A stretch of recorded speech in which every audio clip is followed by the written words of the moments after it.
Jay Schrader's mission is to reactivate the Raiders' big play offense. In last week's opener, he wasted little time finding Willie Gault with his 53-yard bomb. Steve Berline replaced an injured Schrader in the second series, and the long ball barrage continued as sprinter Willie Gault had his finest day for the Silver and Black. Is the Raiders' big play offense back in business? We'll find out today as they face the new-look Kansas City Chiefs under Marty Schottenheimer.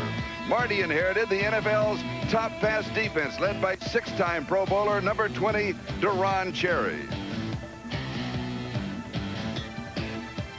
And last week in Denver, they were up to their old tricks as All-Pro Albert Lewis, number 29, thwarted a John Elway threat. And number 52, Angelo Snipes, followed suit later in the game. Today, the reborn Raider big play offense will be challenged by a proud, tough, and tenacious Kansas City defense.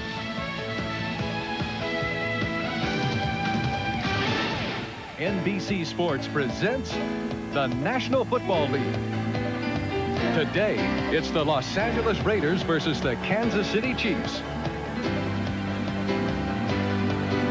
Good afternoon, everybody, and welcome to Arrowhead Stadium. A sellout crowd, the largest crowd since 1972. More than 78,000 fans are expected here today, and the weather is absolutely perfect. Not a cloud in the sky, and the temperature in the mid-70s.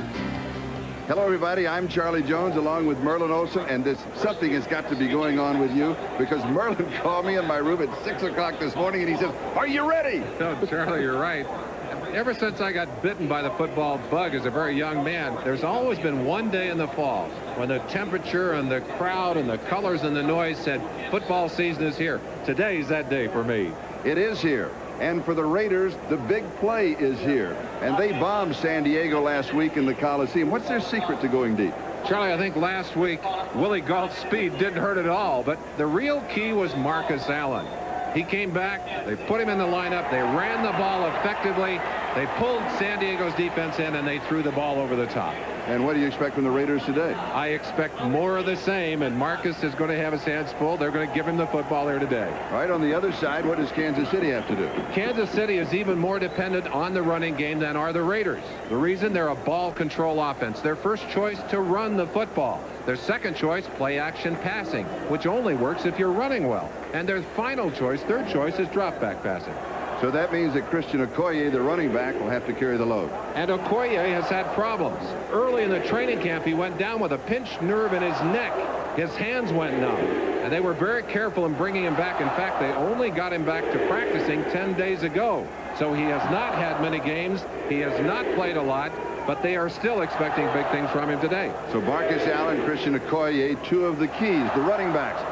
Who is the running back's best friend? If you're going to run the football, you must control the line of scrimmage. And that means that the center, the quarterback of that offensive line, has to play well. The Raiders lost their starting center, Don Mospar. He tore a ligament in his knee. That's a partial tear. They're hoping he'll be back soon. But right now, they've got a young man in there starting that they picked up on free agency. Off of waivers, Dan Turk, number 67. Tremendous pressure on his shoulders today, especially since you've got a rookie, Steve Wisniewski, starting right next to him in that offensive line. And so that's part of the drama that we'll have unfolding here today at Arrowhead Stadium. Kansas City will be receiving, and that means that Jeff Jager will be kicking off for the Los Angeles Raiders. Kenny Gamble, number 22, and Danny Copeland, number 25, are the return men. And the crowd on their feet. Gamble on the far side and Copeland on the near side.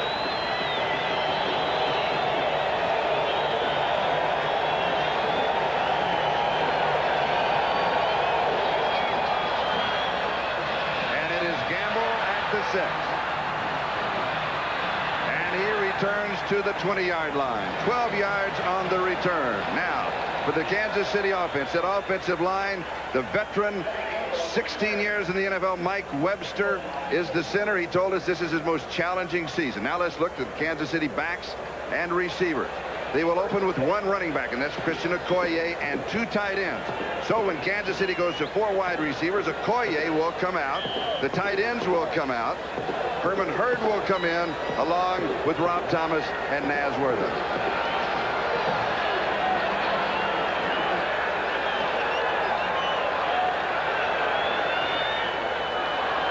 And here's Okoye.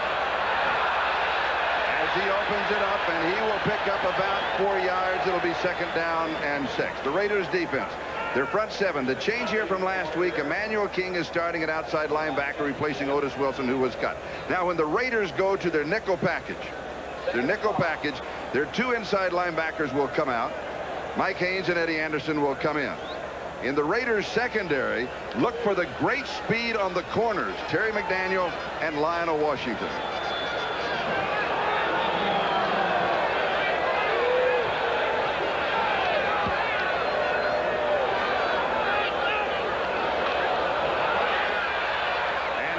Kansas City staying on the ground, a pick of a 3. This time it is James Saxon who is carrying, and Bob Golick, the nose tackle, is the man who brings him down. Talking to the coaches yesterday, Charlie, the sun is extremely bright, bearing down on this stadium. And I think both coaches actually hoped that they would lose the toss so they could select the side of the field and put the sun in the eyes of the receivers, not only the offensive receivers, but also someone dropping back to receive a punt or a kickoff. Kansas City won the toss, elected to take the football, but they're going to have trouble with the sun here early. And now Kansas City goes with 4 wide receivers, and they show it out of the shotgun. DeBerg has protection. He throws. It's there. 1st down. Rob Thomas, 8 yards. A little bit different start for DeBerg than last week. His first pass was intercepted. His second offensive play was fumbled. Pittsburgh recovered it. And we'll come back to that story. Let's go to the Raiders. Let's take a peek at Rob Thomas and see how he got room there. Of course, Mike Haynes, a veteran of so many years, stride for stride with him, but Thomas playing a Raider trick. For so many years, the Raiders came back to the football. Freddie Bolitnikoff, as a matter of fact, the master of that particular play, is on the sideline for the Raiders today. Kansas City 1st down at their own 36-yard line. Dressel, one of the tight ends in motion. Okoye, the ball carrier, and he picks up 3. Spotted at the 39-yard line. It'll be 2nd down and 7. Okoye is listed at 260 pounds. Said he's really about 4 pounds lighter than that.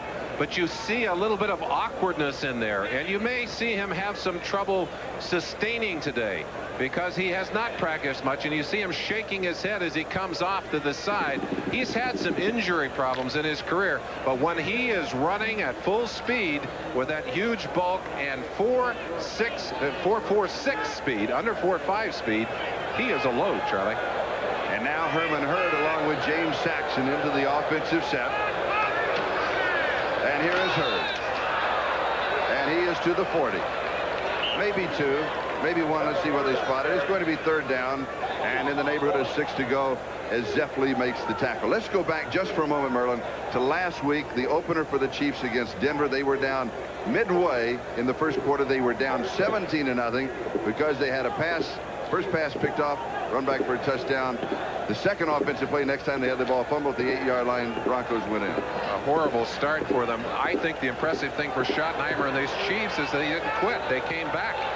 And not only came back, but they were in the ball game until late in the 4th quarter. Quinn DeBerg was intercepted again. 3rd down. 1 out of 1 on 3rd down. Conversions. He's open, and it is intercepted. An outstanding defensive play. Rob Thomas got behind the corner. The safety was lurking in the wing.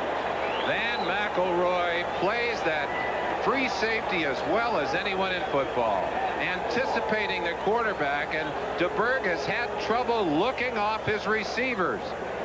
A streak play down the sideline, but DeBerg not able to look McElroy off. And watch McElroy coming in at the top of your picture, number 26. He is waiting for that football and makes an excellent reception. Good defensive backs look at that ball in the air and say, that's my football, not your football. And the Raiders go to work on offense for the first time at their own 29-yard line.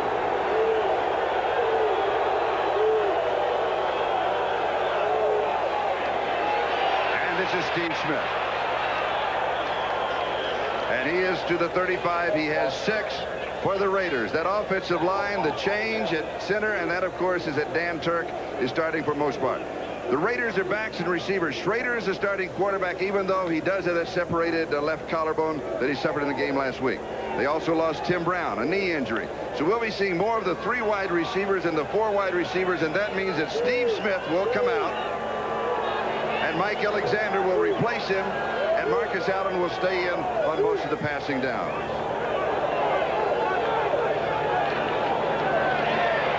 And it is Smith to the hole. First down, 50-yard line, gain of 14. Steve Smith has the first down. Deron Cherry makes the tackle.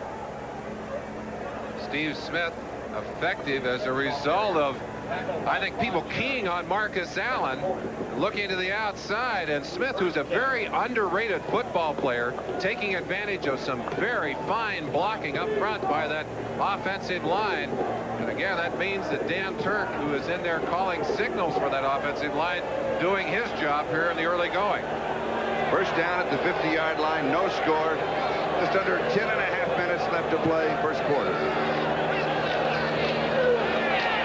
And again, it is Steve Smith. So rather than Marcus, it has been Smith. And now let's look at the Kansas City defense. That front 7, a man to watch. The right outside linebacker, number 58, is Derek Thomas. Kansas City's number 1 draft choice. He's learning as he plays. Now on passing downs, the other 3 linebackers will come out. And Angelo Snipes, J.C. Pearson, and Danny Copeland will come in. And this is a secondary. Could be the best secondary in the National Football League. Very strong.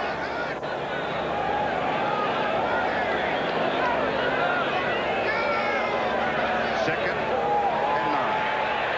Screen. Marcus Allen to the 40.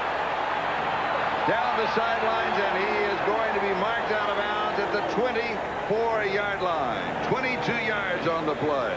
And it was Chris Martin who finally took him out. Looking from the end zone, you get a feeling for this play. As you watch Marcus Allen right there, he'll just fake the block. He lets Derek Thomas, the rookie, through, and there's the screen heading down the sideline behind John Giesick, number 63. Marcus Allen runs that play so beautifully. Not only the running part of it, but the selling part of it. To be a good screen back, you got to make people believe you're trying to block them. That Marcus is a good actor. First down at the Kansas City 24-yard line. And here's Marcus on a sweep to the right side. He cuts back, and he has 4 yards to the 20. There's a flag down. It is 2nd and 6. Walker Lee Ashley with the tackle. Chiefs players pointing that it at a holding call for the Raiders, and yes, that is what it's going to be. Marcus Allen still having some trouble with that foot, but he won't complain about it, Charlie. He said he got tired last week as well, and that was his first game coming in from the holdout. Number 84 offense, still first down. Holding on Mike Dial, the tight end, still first down, the ball back at the 32. He also told you, I know this morning, that Monday was an awful day for him. He said last Monday that he really hurt. But he said during the week he had deep body massages, which sounds very good, as a matter of fact. Sounds good to me. That's good to me. And he said he really feels good. Because last week, of course, he missed all of preseason as a holdout. Last week, the first contact that he'd had. And he was sore on Monday. Here's the draw. Slips 2 tackles. Now, this is a great play for Marcus because you hear about this all the time. Any other back would have lost 2, maybe 3 yards, and he slips 2 tackles, gets back to the line of scrimmage. Down in the pits, those offensive linemen trying to clear the way, but 2 fellows got in there a little quickly, and it's Rob McGovern who finally puts the clamps on Marcus. But his ability to avoid tackles has been one of the reasons for his great success. Mike Shanahan over there saying, hey, we thought we had us in position there for a touchdown. Now suddenly it's 2nd, about 20 yards to go.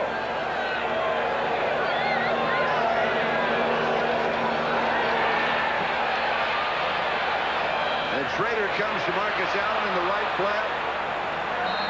25-yard line. He's got 8 yards. Walker Lee Ashley with the tackle again. We talked about DeBerg not looking people off on that last play. Schrader, his eyes straight down the field to hold that secondary in place until the last second, when suddenly he turns outside and whips that ball out to Marcus Allen. That's almost a long handoff, Charlie. You can almost call that part of the running game. Schrader, 2 of 2, 34 yards. And the Raiders now show 4 wide receivers as Tim Ware is in there as the 4th wide receiver. 3rd down and 12.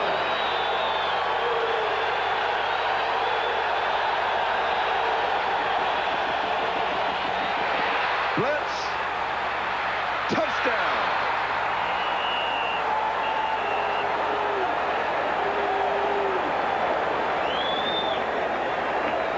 Schrader read the blitz. He knew that Fernandez would have single coverage, and he hit him for the score. Mervin Fernandez in for the injured Tim Brown, and Mike Shanahan said we're not going to have any trouble with Fernandez moving in there. He's a quality receiver. What hurts us most is not having the 3rd and 4th receivers. Fernandez right at the top of your screen, and he just blows by Ross on the other side, and no help. Kevin Porter, who's the new face in that secondary, very late coming over for deep help on that side. And of course Fernandez able to pick up that ball. Gossett will hold. Jaeger will attempt the point after. Trey Junkin with the snap.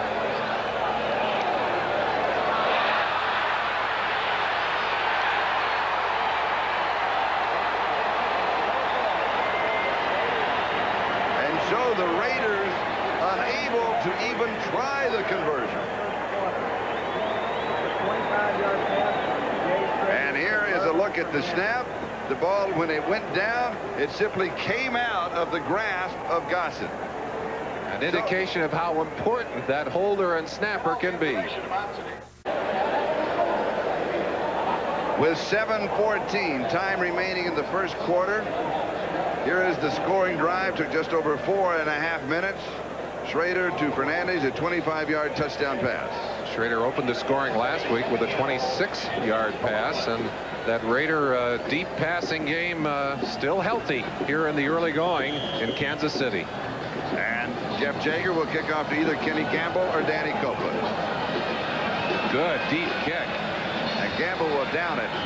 And Kansas City will bring it out to the 20-yard line. Let's go back to the touchdown.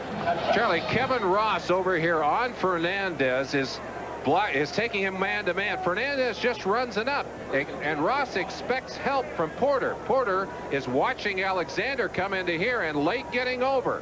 Watch the play develop. Porter has got to come over for deep help on Fernandez, and he is late getting over there, I think, because Schrader kept him locked in with his eyes on that receiver. Good play by the Raiders. 6 points on the board. Kansas City, second opportunity in offense. They go right back to the running game. Christian Okoye. He'll have 7 on the play, and it'll be 2nd and 3. Bob Golick. Jets in Cleveland, no score. Washington very quickly in front of the Eagles. That's a surprise. No score. Pittsburgh, Cincinnati. Dallas in front of Atlanta. Miami, look at this. Quickly, 14-0 over New England. Well, they did that last week and then folded. So Shula's talking, I'm sure, down there. And here's our score. The Raiders 6 and the Chiefs nothing. Lose the first down if the Chiefs retain possession, and they will.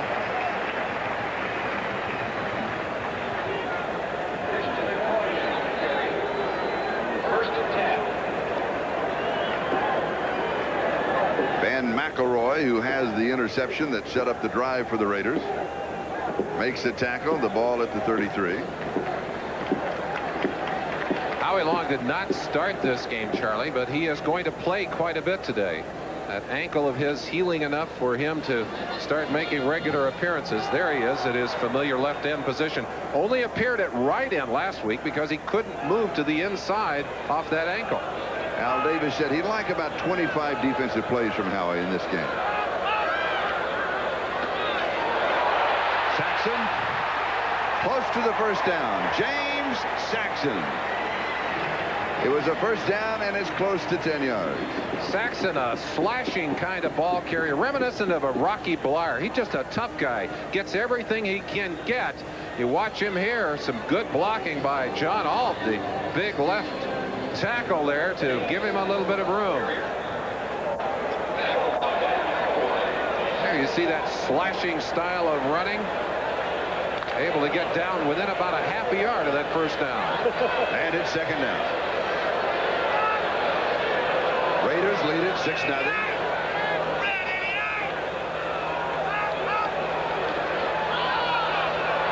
And Saxon again. And he spins to Raider territory.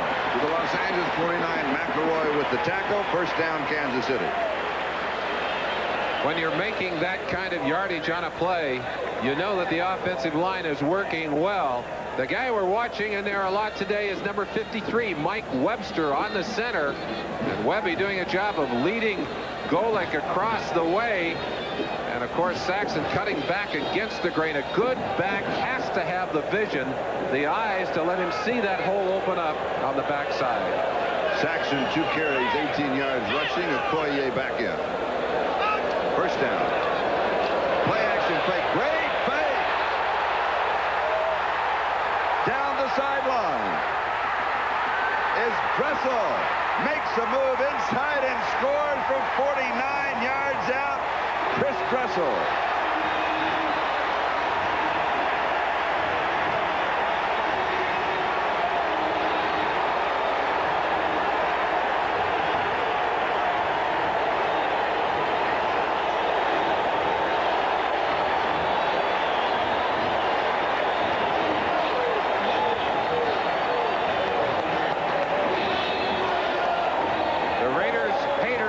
Celebrating in the stands.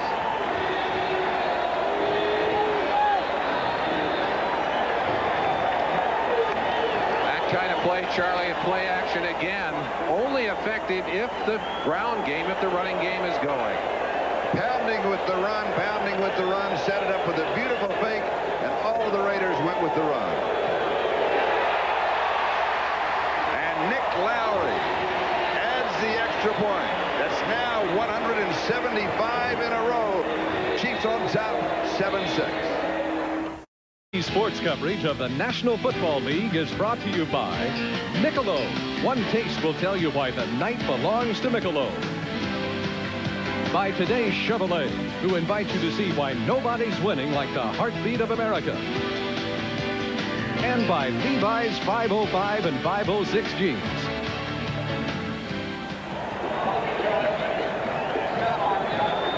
Welcome back to Arrowhead Stadium. This is Charlie Jones along with Merlin Olsen. Scoring drive, 80 yards, 5 plays. And it took just over 3 minutes. A 49-yard touchdown pass to DeBerg to Chris Dressel. His 8th career touchdown, his first since joining Kansas City. Played his collegiate ball at Stanford. And now Nick Lowry to kick it off. Of Bobby Joe Edmonds, and through the back edge of the end zone for the touchback, and will bring it back out. And the sun bothering Edmonds as he tried to field it. We talked about having that sun in your eyes. Edmonds trying to look up into it here, and he has trouble. Let's go back to that play quickly. Sellout blocking by this line, and Okoye making it look like a run. But the other thing that's happening here, Jonathan Hayes leading all the way across, and Chris Dressel will just sit in there until the last second, and then he'll just drift to the outside. Play action pass. They had everyone fooled. Watch Dressel using running ability. Now down at the side, he gets pinned in. He's not going to go down. Makes a running back move and gets it into the end zone. And the Chiefs celebrate. Offside. Number 52, kicking team. Re-kick. 5-yard penalty. Jerry Seaman, the referee. Angelo Snipes a bit anxious, so he was offside, so they'll move the ball back to the 30-yard line, and they will re-kick, and that'll give us an opportunity just to see the problem that Bobby Joe Edmonds and Stephon Adams have as they look up in the sun. That sun shining right down, and that was a line drive kick. A kick that came right, well, where it should have been caught by Bobby Joe Edmonds, but Bobby Joe's got to be just a little rusty. and also seems to have trouble. In fact, Marty Schottenheimer was saying that in the Pro Bowl, when Bobby Joe was selected as the Pro Bowl kick returner, that before the game started over there in Honolulu, they were afraid that he wasn't going to be able to catch anything, and they actually made a choice at the kickoff of putting the sun at their backs so that the other team would have to face that. And Vai Sikahema ends up fumbling a couple of punts, ends up scoring for the AFC. They ended up winning the ball game. Now, from the perspective of the return man. He's got this one. To the 20, the 25. Nice return to the 30-yard line. Costly penalty, 18 yards in the return. Costly penalty on the kickoff.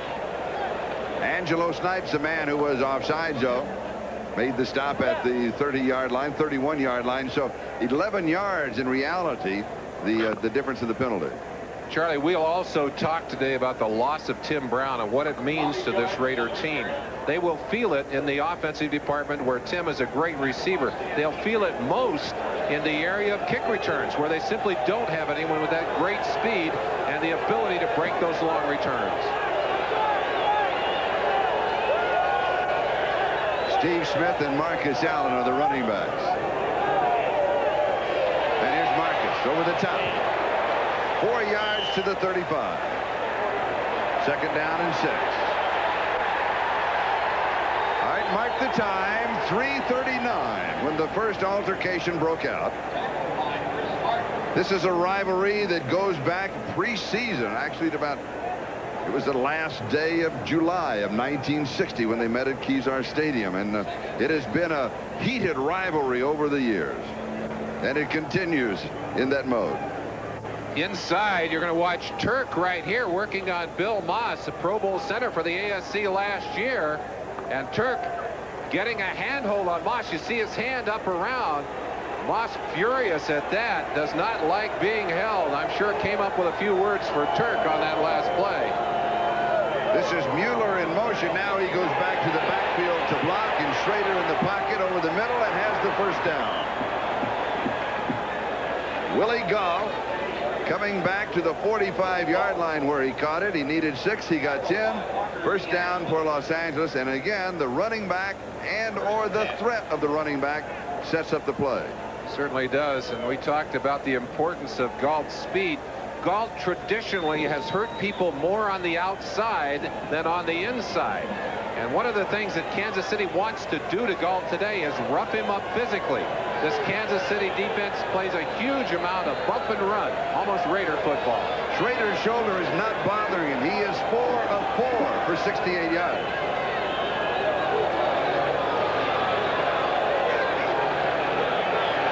As pressure from the outside, still gets it off, and it is caught. What a great catch by Steve Mueller. Vance Mueller. 29 yards. The defender was in a perfect position. Mueller just played the ball better than the defender did. Actually had his arms wrapped around the defender. You can't play a receiver any better than this. I don't know how you go about staying man-to-man any better. Look where the defender is. Right there. Kevin Porter. Porter is right on top of him, but Mueller just works around. Watch the catch here. Just reaches around and catches the ball against Porter's back. Porter in perfect position, but the ball is caught anyway. The disadvantage of man-to-man coverage. That defensive back never knows where the ball is. 26-yard line, first down. Marcus jumps to the outside. He goes to the 20. Second down, and the hole had been closed down. He gets to the outside and still has 6 yards. You don't draw that play up that way, but the great running backs sense the opening. They have the vision to know where the hole is, and there wasn't one inside. Marcus found one and picks up the yardage, picks up 6. Had he gone inside as the play is drawn, would not have made much at all.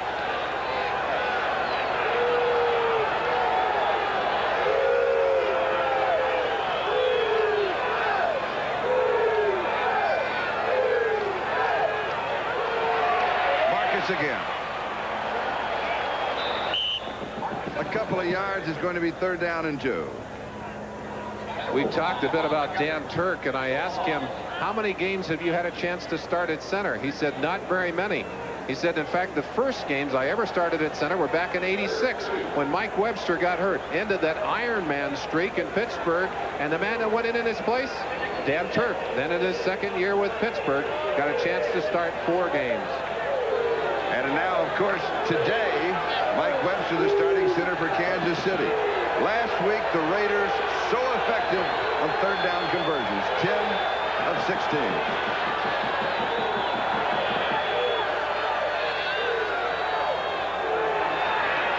Marcus. Very close. I think Kansas City stopped it. They may have done. Kevin Ross. Charlie, the significance of that number last week on third down conversions, the Raiders were last in the NFL last year on third down conversions. And let's see, while they have the measurement, quickly we'll check the ticker. Washington now 20-0 in front of the Eagles. You saw the tie. Dallas, Atlanta tied. Miami 17-0 out in front. And New Orleans 14-0 in front of Green Bay. Those are the early games. The score here, Kansas City 7, the Raiders 6. And the measurement shows just about a yard shy.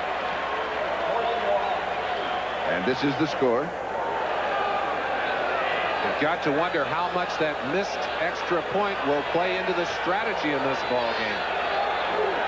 Well, it obviously is having an impact here, as Shanahan would appear to be saying, we're going to go for the first down. We're not going to go for the field goal here on a 4th and 1 situation.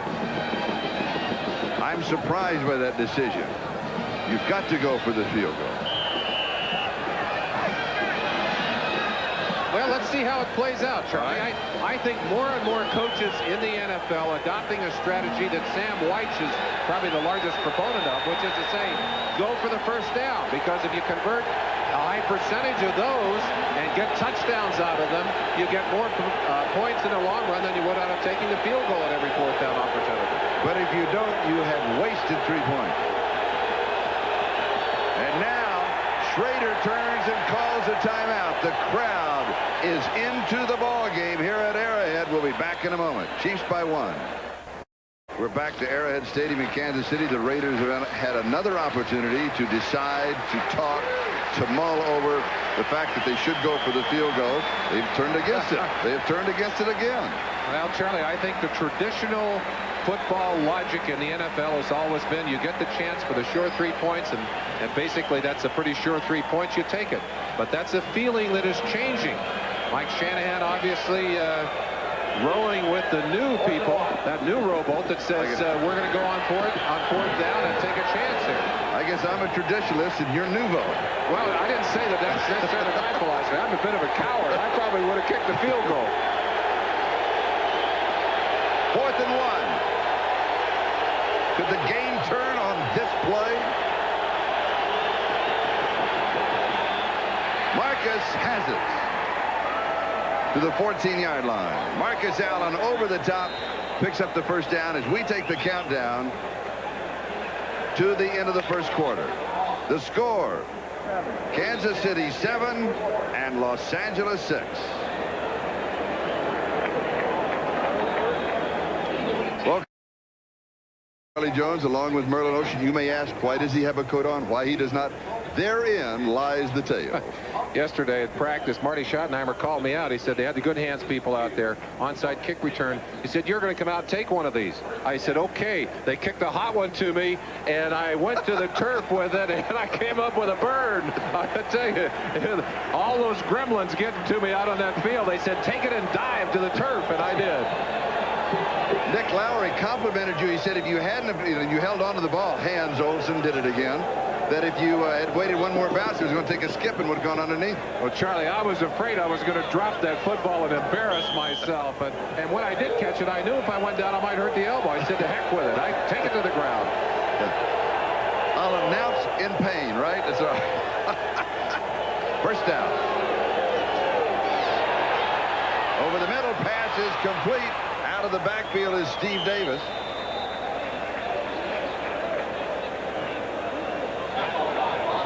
Excuse me, Steve Smith. I said Steve Davis. Steve Smith. Here are the first quarter statistics. And they're pretty even. Pretty even. Time of possession also. That's a reason. That's a balance of statistics in the first quarter. Steve Smith, the fullback. I mentioned he's an underrated player, Yes. Charlie. One reason is he can do it all. He'll block for you, carry the football, and he's an excellent pass receiver as well. Second down and 3 at the 7. Marcus.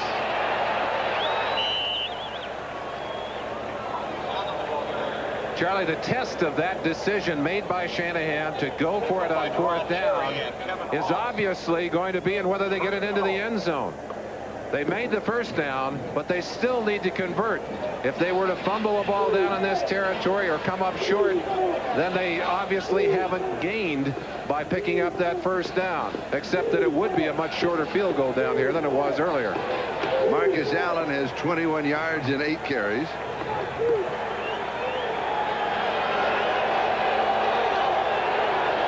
First down, goal to go. Play action. Touchdown. Trey Junkin with his parents in the stands. Brother Mike, a member of the Kansas City Chiefs team, and their parents obviously will celebrate that, but we have a flag Yes. on the field. Well, there's Mike right there. Officials meeting. Let's see what it is. Flag was dropped right on the goal line. Unsportsmanlike conduct, number 35, Los Angeles. A 5-yard penalty will be assessed on the succeeding kickoff. Steve Smith, who had just made a fine play, makes apparently a bonehead play there, although it will not cost them the touchdown. It is after the play. It will be assessed on the kickoff. Boy, you can't lose your poise out there, Charlie. No.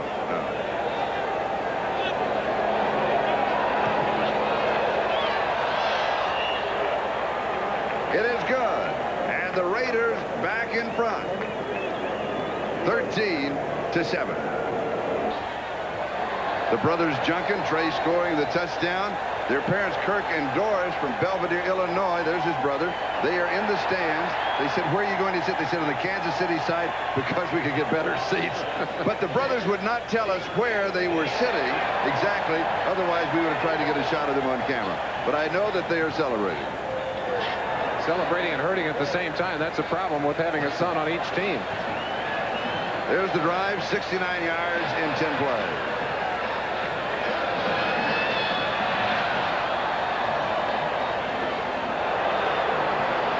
Kenny Gamble outside the 30, almost broken.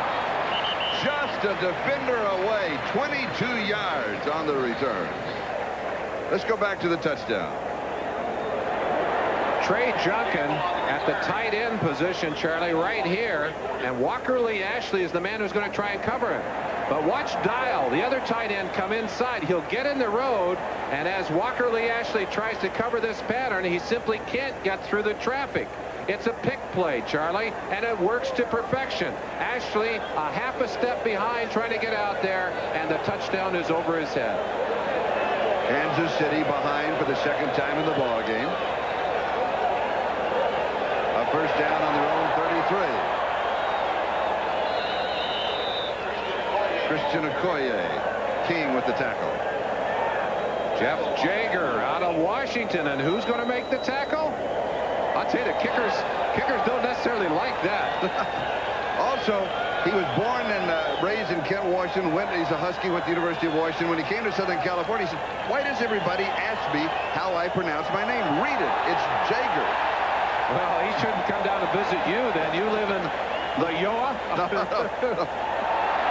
Because we would think that it would be Jaeger. And he drives a Jaguar. No, Jaeger and a Jaguar. It's that Spanish J that gets us. But he says it's Jager. How would anybody think it was anything else? Second down, play action to Bird. Lots of time. Pass is complete. Emil Harry. Harry is out of bounds at the 49-yard line. First down. Gain of 12. Flags are down. And pushing and shoving. Remember, it started earlier, and now tempers are really beginning to flare. And Marty Schottenheimer is right in the middle of it. Livid. Schottenheimer is livid. Yes. They had to restrain him. He's got his glasses off. Look out for that man when he takes his glasses At off. that moment, he's an old linebacker. Clear out of the room. Unnecessary roughness, number 36 defense. First down. It is on Jerry McDaniel. Let's take a peek at the end of that play. McDaniel, number 36, obviously involved in it. He takes Emil Harry out of bounds, and Emil clearly out of bounds. And Marty is the first guy there. You can't allow that, he says. Well, the flag was already on the ground. The officials concurred.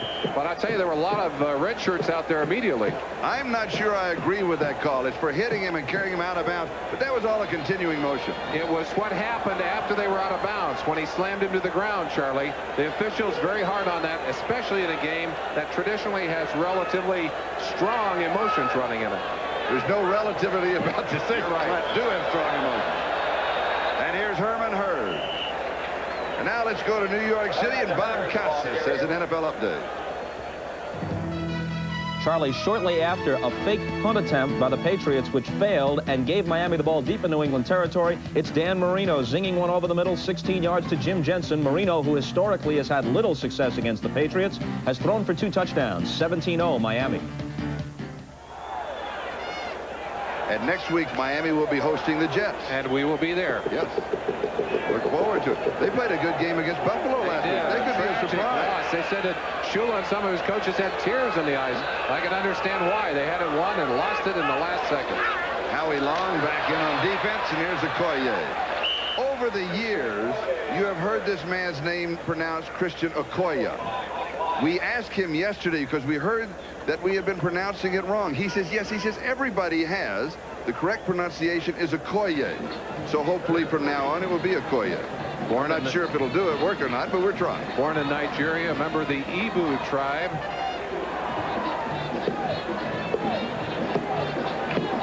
One of the people he depends on up front, Mike Webster. Nobody in recent times has snapped the ball more than this gentleman. He's an Iron Man. Let's watch him snap it live. You're looking through the legs down in the pits as we're watching Mike Webster.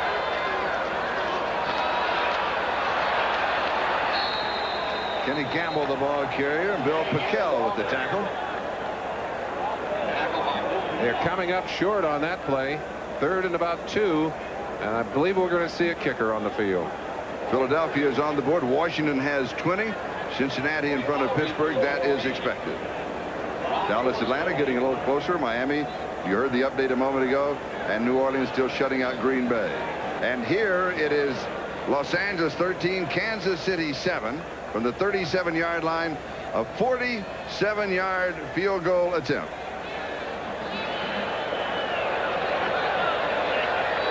Is he important to this team or what? Look at Nick Lowry. It's good from 47 yards away. And Kansas City pulls within 3. Raiders 13, Chiefs 10. 10:02 left to go, first half. Nick, a lesson in persistence. At the beginning of his career, he was cut 11 times by 8 different teams. And he held out this year. He did, Charlie, but I think a kicker is probably the only player that can sometimes benefit from not going to camp. He is a good one. Bobby Joe Edmonds at the 5. Formerly with Seattle and then with Detroit, and now with the Raiders. Rob McGovern with the tackle, 18 yards on the return. Let me follow up on that, Charlie. I said a player that can benefit by not going to camp. I think kickers very often in camp tend to kick too much, tend to stand around too much, and their legs get weary. We have a Kansas City player down on the field. Angelo Snipes, a very valuable special teamer and a man who intercepted a pass in last week's game, and he is obviously in pain. So we'll take a timeout. Raiders lead it 13-10. We'll be back in a moment.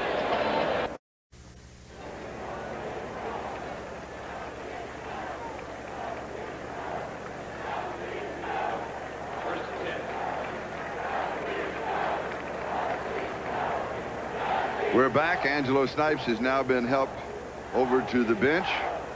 And, of course, as soon as we have a report, we will pass it on. Merlin? You're wondering how he got hurt. Here's Angelo Snipes. Steve Strahan, the man who's going to block him right here on the left-hand side. And it looked to me like he actually just did something himself as he tried to cut to his left, because it's his leg, obviously, that's bothering him. And his legs were not twisted as he came down. The artificial turf sometimes grabs you and doesn't let that knee turn. First down for the Raiders from their own 23-yard line. They lead by 3, 13-10. Schrader looks left, goes deep right, and it is incomplete. Now, this is the first incomplete pass of the ball game. 9:47 to go in the second quarter. Schrader is now 7 of 8 for 107 yards. DeBerg 3 of 4, but remember, the one that he missed was intercepted, so they've all been completed. Some not necessarily to the right him, yes. And Charlie, even though that pass was not complete, the message and the warning is clear to the Kansas City defense. We're not afraid to stretch you deep. Kansas City with 2 great cornerbacks, and Shanahan said the guys that concern me most out there are Lewis and Ross. Not only do they play you tough on the pass, but their run support is the best of any pair of cornerbacks in football. 2nd and 10. Now they come back to the run, and they come back to Marcus Allen. Just outside the 30-yard line. He'll have about 8 yards on the play. A reminder to our viewers that we'll be selecting the Budweiser Most Valuable Player for today's game at the end of the football game. Marcus Allen told me in the locker room that he probably shouldn't have played in the second half last week. He said, I really got tired and I was ineffective in the second half. He has played a whole lot here in the first half of this ball game, and you got to believe he's getting a little tired. Well, he's getting a moment's break here as he heads to the sideline. Snipes, good news. No, it's good news, though. It's a right knee sprain. Questionable, but possibly he could return. Here's the quick out, and it is good to Vance Mueller, and a first down. Both quarterbacks with a hot hand. I talked to Schrader about that shoulder. What is he? Any pain? He's in a lot of pain, and it's his left shoulder, separation of the joint, separation of the collarbone, and you can feel it. It's jumped up on that left side. I said, will you do anything special? Will you put any padding on it, any tape? He said, no, because if I do that, I'm going to worry about it. And if I worry about it, it's going to take away from my performance. I would think if it hurt me, it would take away from my performance. Well, you got to learn to ignore that pain. He's doing it and doing it effectively here so far in this ball game. First down, sweep right side. It is Marcus Allen. And Marcus will go close to the 40-yard line. Give him 6. And it's 2nd down and 4. Marcus now averaging just under 3.5 yards a carry. 34 yards in 10 carries. Walker Lee Ashley makes the stop. Marcus came up a bit upset at the end of this play. Let's see if we can understand why. I think maybe mad at himself. Figured if he could have gotten over the top, he could have made some extra yardage. That's how tough and competitive he is. He made about 6. He wanted 10. Oh, he wanted 60. Or 60. He'll take it either way. 2nd and 4.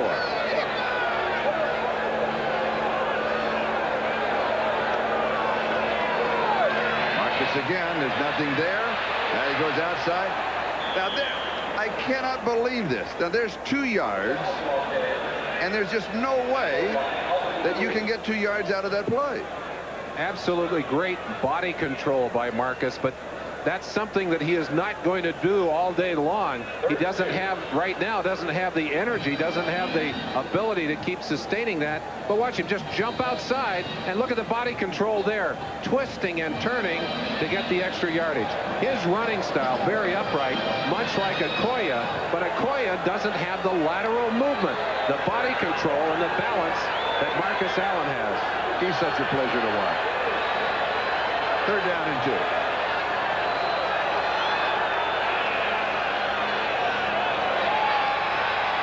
Schrader over the middle. It is there. Trey Junkin again. 30-yard line of the Chiefs. A pickup of 28. Deron Cherry with the tackle. A first down, and again, 2nd time in this drive. 2nd time in the drive. Raiders have converted on 3rd down. When you can run the football, you can keep that defense honest, and you're going to find seams. You're going to find room downfield. Linebacker trying to follow up on that play. That's Chris Martin, number 57, trying to stay with Trey Junkin, and he just was not able to do it. Schrader now 9 of 10, 139 yards, 2 touchdowns.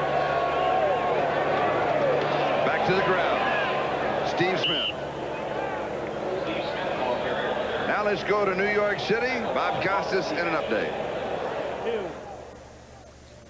All right, Charlie, as the Dolphins put it to the Patriots, a bit of history. This is career touchdown pass number 200 for Dan Marino. He hits Jim Jensen from 10 yards out. He is 200 faster than anybody in history in this, his 89th career game. Oh, thank you, Bob.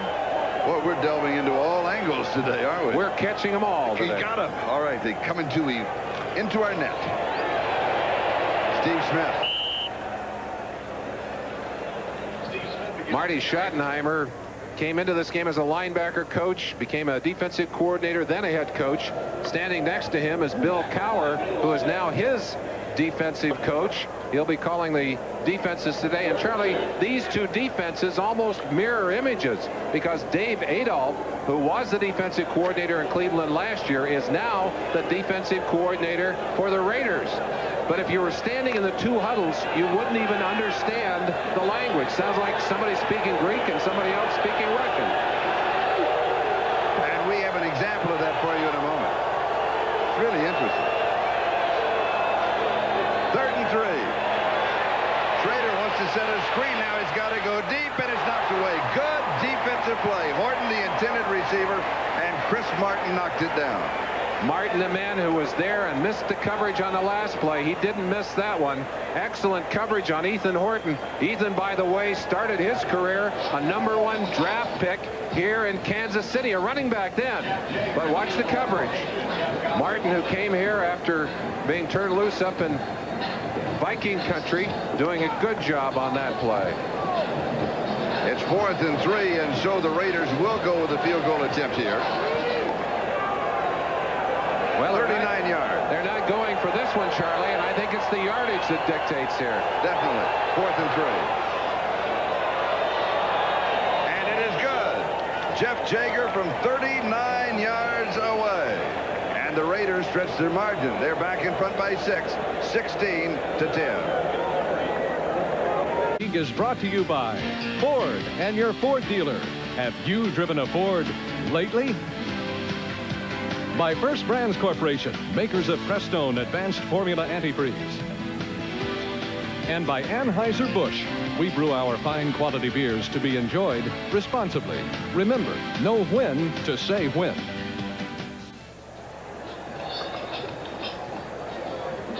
Raiders possessions. TD, field goal. They're doing the same thing this week they did last week, just taking that ball and marching down and putting points on the board. And they continued to convert on 3rd down during those drives. Jager to kick off. Gamble and Copeland are the return men. Good high kick. Huge hang time on that kick, and obviously no return. Boy, that's about as good a kickoff as you can get. Not only deep and into the end zone, but way up in the air. Now, we talked about the difference in terminology. Give me some examples. Well, Dave Adolph on the sideline calling the defenses for Cleveland. He said, I came and learned the technology or the terminology here rather than asking a whole team to change defensively. And I said, call a play for me. He said, well, a 3-deep zone, everybody runs it. The Raiders call it orange jet cover 3. Okoye with the yard. Go ahead. We go back now. The Raiders would call it orange jet cover 3 if you were in the Cleveland huddle, or now the Kansas City huddle. It would be closed fox straight cover 5. Exactly the same defense, and the different numbers, totally different terminology. Adolph said, I have to carry a card because sometimes my mind clicks back to the old Cleveland terminology, and that is difficult for me. So I carry a card with all of the names on it. I like the closed fox one better. Closed fox sounds interesting. It's got enough. It seems like they're having more fun in that sport. Okoye. We're looking at 3rd and 9, and all of a sudden, the defense of the Raiders has clamped down on the Chiefs' running game. The big surprise, I think, of last week's opener in Los Angeles between the Raiders and the San Diego Chargers was how well this defense played. They had a very rough preseason, and they really turned it on last week. And you're right, Charlie, the sense here, the feeling is that they're starting to put the pressure now on Kansas City's offense. 4 minutes and 12 seconds. That is the time remaining in the first half. Kansas City has converted 1 of 3 previous third down opportunities. This is 3rd and 8 from the shotgun to Berg. Just drops it back underneath the coverage. Rob Thomas goes to close to the 30-yard line. Now, the official spotted it right there. Now, remember, this was a touchback. This was a touchback, so you don't have to measure it here. You put the ball down. If it's touching that white line, if you're touching that white line, it's a first down. Well, yes, unless Charlie, the lines are painted crooked. No, they won't. They should not do that. They should not use the chains here. I think if I were on the Raider sideline, even though they said it looks like a first down, I'd make them measure it. And I think I would do the same if I were Kansas City, because they don't always point those lines exactly to the fraction. And that's what they do. They're going to measure it. But I think you're right. I think it's going to be short. If it touches the white line, it's there. If it doesn't touch it, it's not. They know that. Officials know that. You mean those lines are 10 yards apart, Charlie? Of course they are. And now we're going to have, little drum roll, the first punt of the ball game. Are they? And they are not going to punt. Yeah, it certainly looked like they would. Well, the Raiders gambled on a 4th down early. Now, deep in his own territory, way down in his own territory, Marty Schottenheimer. Is he going to try and run a play, or is he just going to try and draw him off sides? Sometimes the coaches will do that. Let's see. Come off there now, boys. Come off the ball. Quarterback sneak is there over the right side of the center. There's the snap. He did it. DeBerg pulled him off with the snap count. You were right. Good call. I don't think they were going to run a play, Charlie. You're right. Now, question, did he draw them off with movement or just with his voice? Encroachment, number 74 defense. First down. He got away with it. Watch DeBerg's body move. Now, he's entitled to some movement. You see him bark. You see him barking those calls. Now here, down. And that got him going. He can only get away with so much of that before they're going to call him down. 93 Townsend, I think, the man that moved. He and Piquel both moving in there a little bit. That was close to drawing off. Officials could have called it. The Bob Greasy rule, I believe. He used to do. He was a master of that. That's called a hard count, Charlie. DeBerg deep. 50-yard line. Carlos Carson had it at the 49. They're going to make the tackle just to the Kansas City side. They'll mark it the 50. It'll be 15 yards and a first down. How very close this ball came to being knocked away or intercepted. Watch right there. The hands just about touching the ball. But Carlos Carson is the man that goes into. That's number 54, Benson, I think, that had a shot at it. But Carson, in that little gap between the linebackers and the secondary, picks up the first down. 50-yard line. Raiders on top, 16-10. Moving on the 3-minute mark. Time remaining. The first half flag is down. Collier and Jackie Ship. Collier with the ball, Ship with the tackle. And it will go against the Chiefs. A holding call against Kansas City. Jets by 7. Washington continues to dominate the Eagles. That's a big surprise. And Cincinnati comfortably in front of Pittsburgh.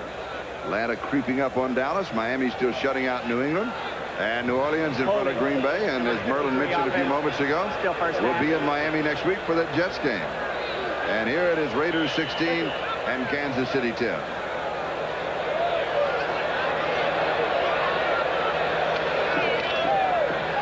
At the 42, it'll be first down and 18.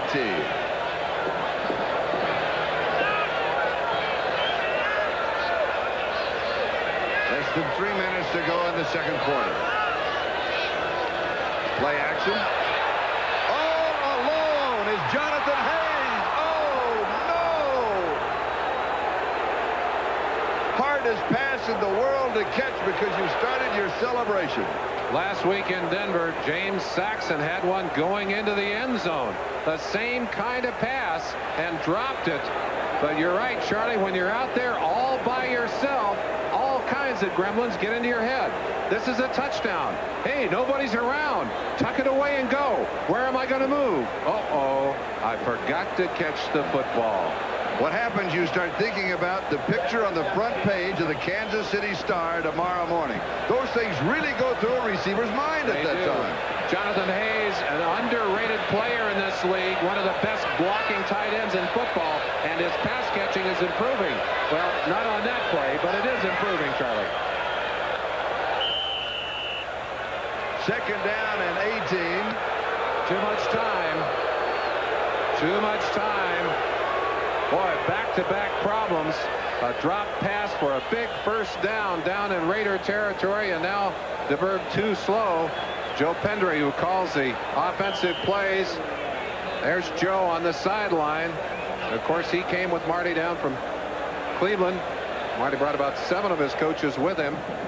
Made some fine additions here. This is a good coaching staff, and under Carl Peterson, a team that I think is going to improve drastically over the next few years. Oh, hello. One of your tickets? Now he is involved. Now you want fan involvement? He is involved. Second and 23. Good play and a smart call going back to Jonathan Hayes, and he gets 10, 12 yards back, 11 yards.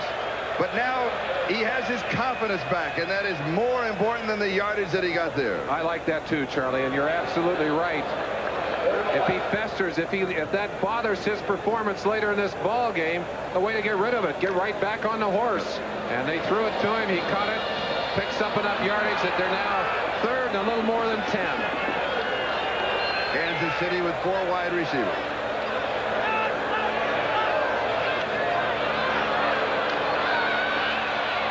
Coverage, and it is caught.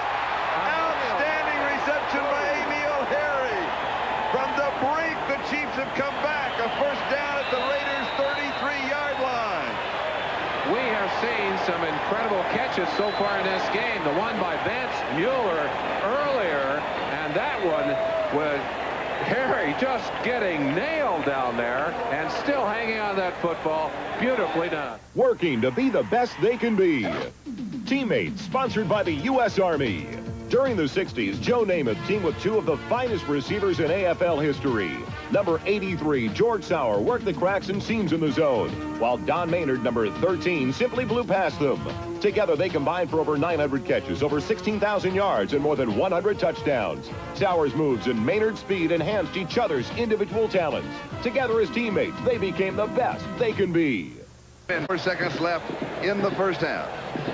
And we have a big first down catch. Watch Emil Harry, Eddie Hitman Anderson, number 33, right there with the ball. Hands driving in, and Harry still had the concentration.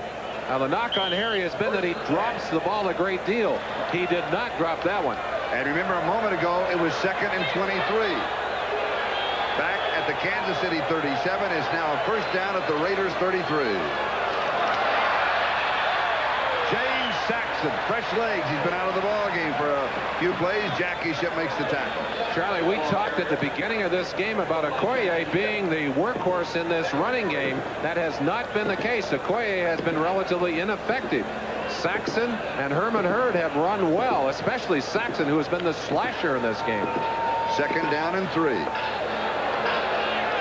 Outside the Raiders 26.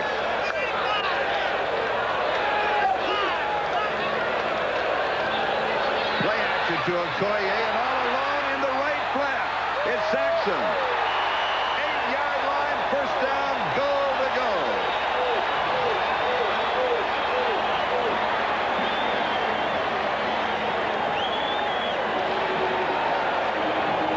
Chiefs stop the clock with a timeout. Again, the play-action pass, and we talked about this being a ball control. Saxon, they're going to fake to Okoye here. Saxon is just going to swing out of that backfield, and because of the bite on the fake, there he goes. He's all alone out there. Linebacker simply misread the play, played the running game, and Saxon had all kinds of room to operate. And downfield in front of Saxon was the tight end, Jonathan Hayes. 8-yard line, just outside the 8-yard line. It'll be first down and goal to go. When I talked to Mike Shanahan early this morning, Mike said the one thing that concerned him in playing against this Kansas City team was that Kansas City's offense would gain momentum, would gain confidence. He said they've had real difficulty getting that offense going. They self-destructed last week in Denver, but he said they have a lot of talented people, and I want our defense to shut them down, not to let them get any confidence. Well, certainly the drives that they have made today, plays like that are giving them confidence. First down, goal to go.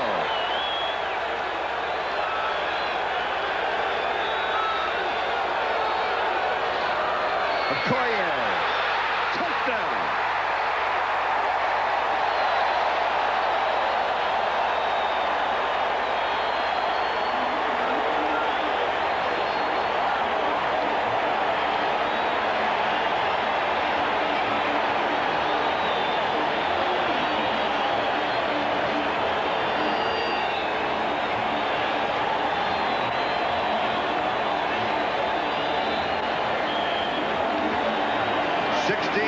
Now an opportunity to break the tie. An 80-yard drive that sputtered and almost stopped itself. Almost self-destructed, but they put it back together. The machinery is working. It's good.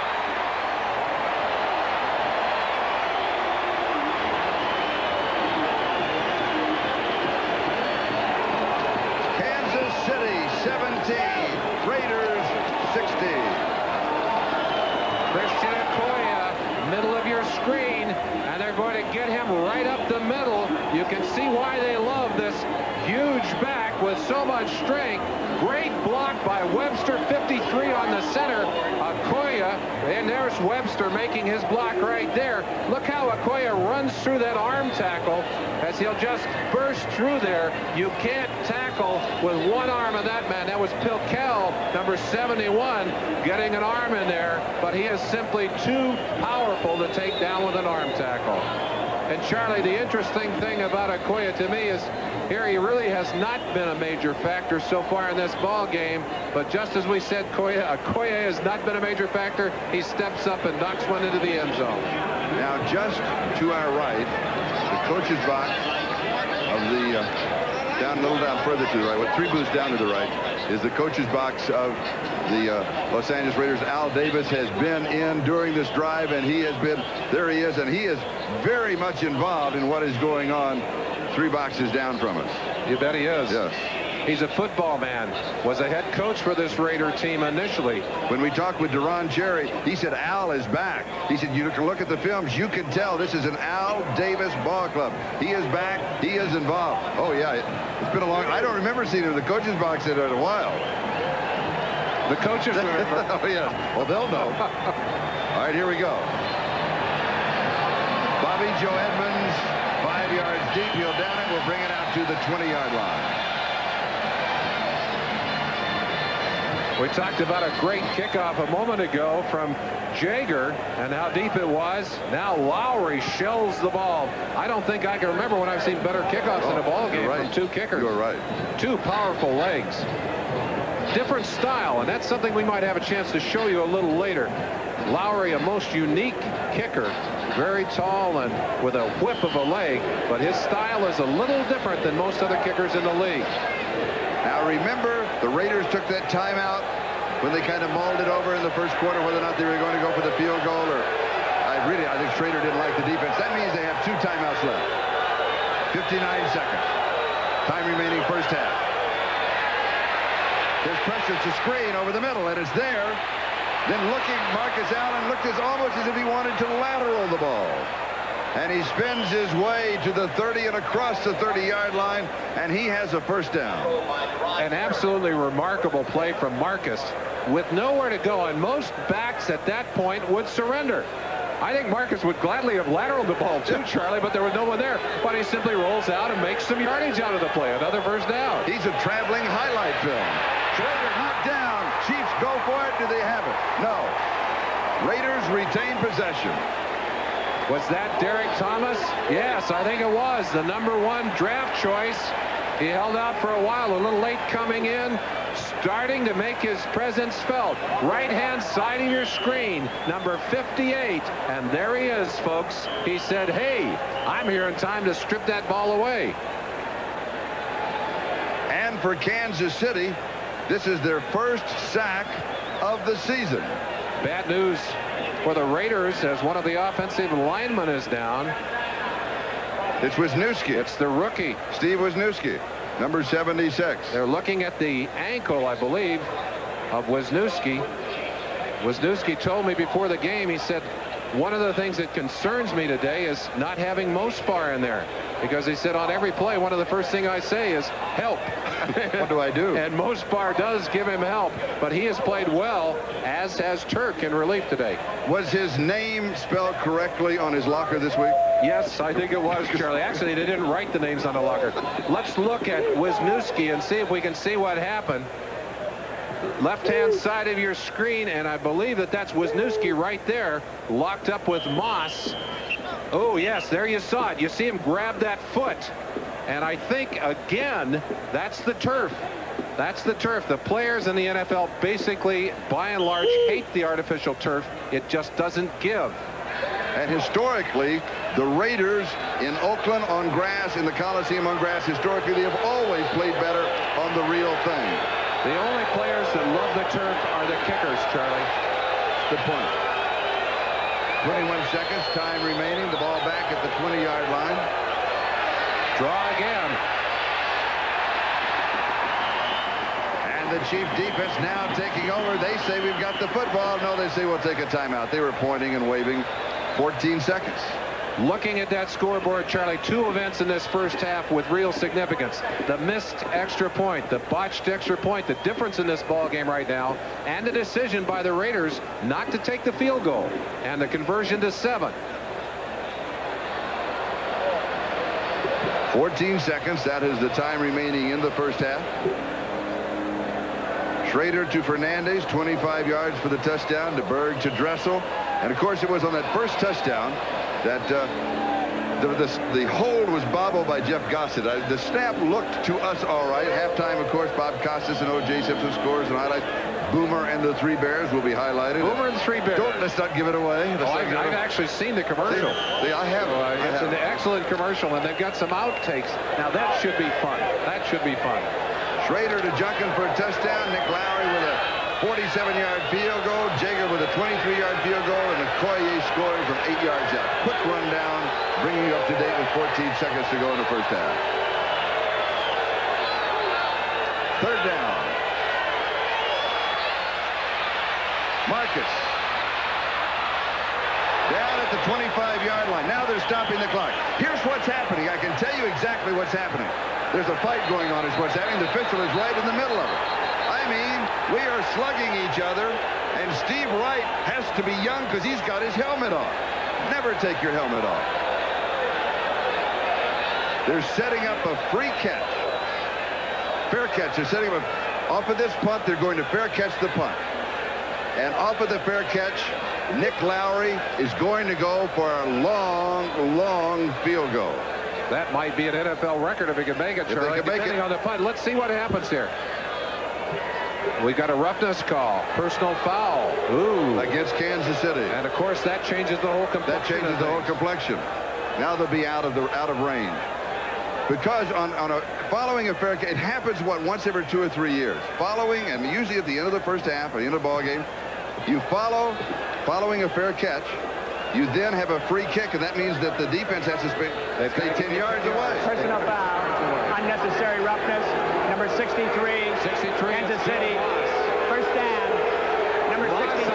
Very angry. I think he's been held all day long, and I think he's frustrated by that. I think he retaliated, and usually it's the second guy that gets caught.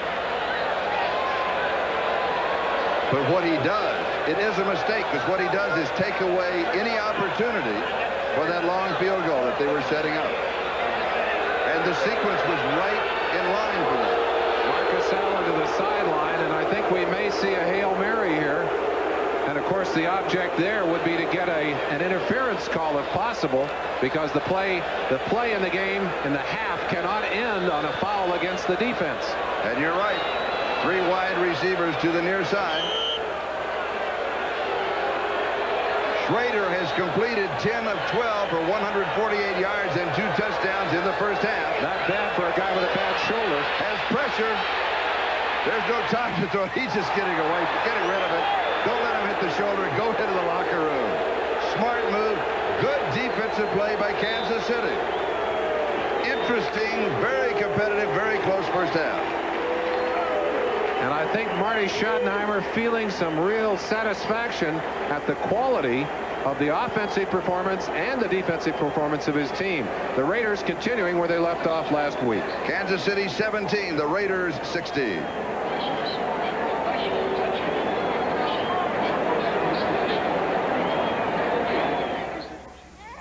Sports coverage of the National Football League is brought to you by Acura. Precision crafted performance exclusively at your Acura dealer. NFL halftime activities will continue after these messages from your local station.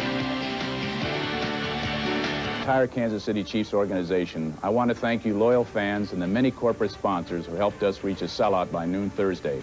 By selling all 78,000 seats early, we were able to televise this home game live. This means that more than 10 times as many Chiefs fans can watch today's game. So our thanks go to you and the many fine Kansas City corporations led by Price Chopper, who stepped forward and took us over the top.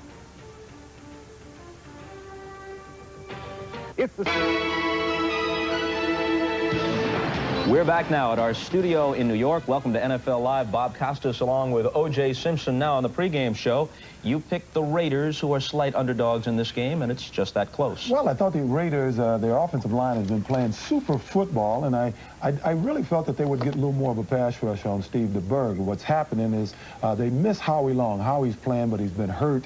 Howie has to get in double-figure sacks this year if the Raiders are going to be a factor in the West. But I'm sort of happy for Marty Schottenheimer. He's an old teammate of mine in Buffalo, and he may get his first win today. You got an opinion about Howie Long and what you view as his decline as a player. Well, a few years ago, he changed his body type. He lost about 20 pounds. He went to the cut look. I call it the Arnold Schwarzenegger look. And ever since then, he's been hurt. It's like fighters. You see a muscle-bound fighter, you say he gets hurt, he gets tired. And I don't think Howie has played the ball that he's capable of playing since he changed his body type.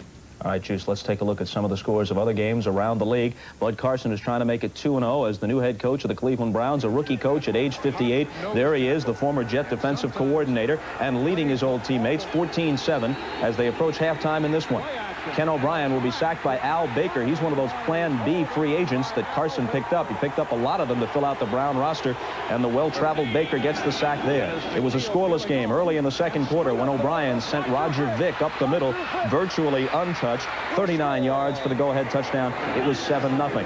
And the Jet defense got in on the act. Ron Stallworth deflecting a Kosar pass, one of 4 they knocked down by Bernie in the first half, but they couldn't touch a 35-yard touchdown to Webster Slaughter. The Browns also ran back an interception for a TD, and they lead. Not yet halftime, few ticks left on the clock, 14-7. Kansas City in the game you're watching with the lead over the Raiders, 17-16, the margin of difference, the missed PAT after the first Raider touchdown. Washington is pummeling Philadelphia at RFK. The score there late in the second quarter, 30-14. Mark Rippon has thrown for 3 touchdowns, 2 of them to Gary Clark, including an 80-yard bomb on the first play from scrimmage, which set the tone in the game. Cincinnati at home against Pittsburgh. Boomer Esiason, 27 yards to Eddie Brown. Brown's first reception of the year goes for a touchdown. In this his return following the holdout.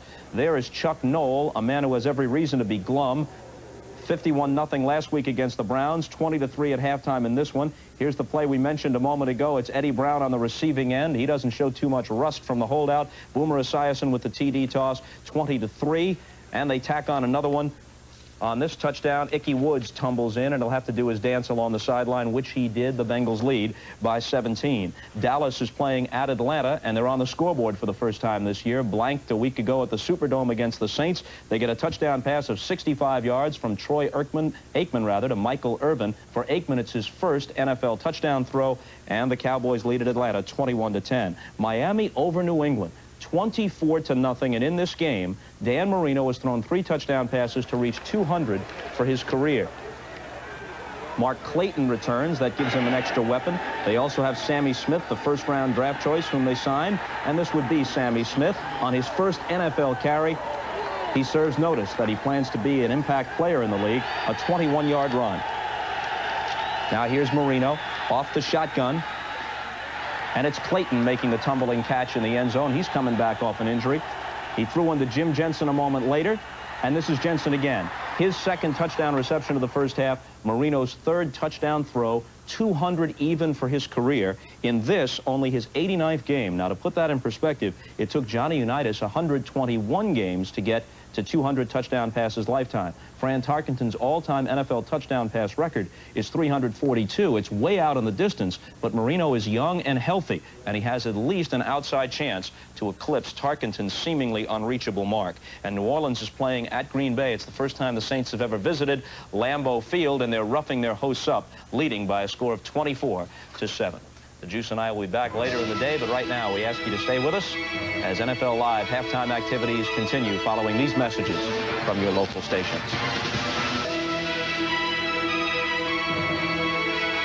Welcome back to our studios in New York. And now, folks, in the same spirit in which television brought you the making of Gone with the Wind, it's time to take a look behind the scenes as they put together yet another film classic, this one designed to peddle some soda. More of, because it's just 1 calorie. Hey, somebody's been drinking our Diet Coke. Yeah. And there he is. Hey, it's the Three Bears. What's up? Yeah. Just for the taste of it. Diet Coke. Now, last Sunday at Soldier Field, Boomer met up with more than 3 Bears, and they weren't smiling, as they were a few weeks back when they made the commercial. What looked like the hardest part about it really was one of the simplest ones. To grab Boomer Esiason and turn him upside down and throw him out of the locker room, that was real easy for Van Horn and I. Very easy. On a few occasions, those guys, those Bears, had the inkling to drop me on my head, I can tell you, but they were pretty good about the whole thing, and I think they'll probably take a big, deep breath and a sigh of relief that they didn't. And there he is. Hey, check it out. It's the Three Bears. What's up? Get him out of there. Down 33. Three Bears. Growl from the three of you. 5. And there he is. Down 48. Down 50.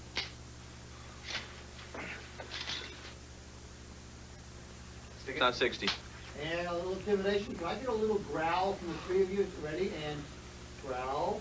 And action. Hey, somebody's been drinking our Diet Coke. Yeah. And there he is. Oh, no, it's the Three Bears.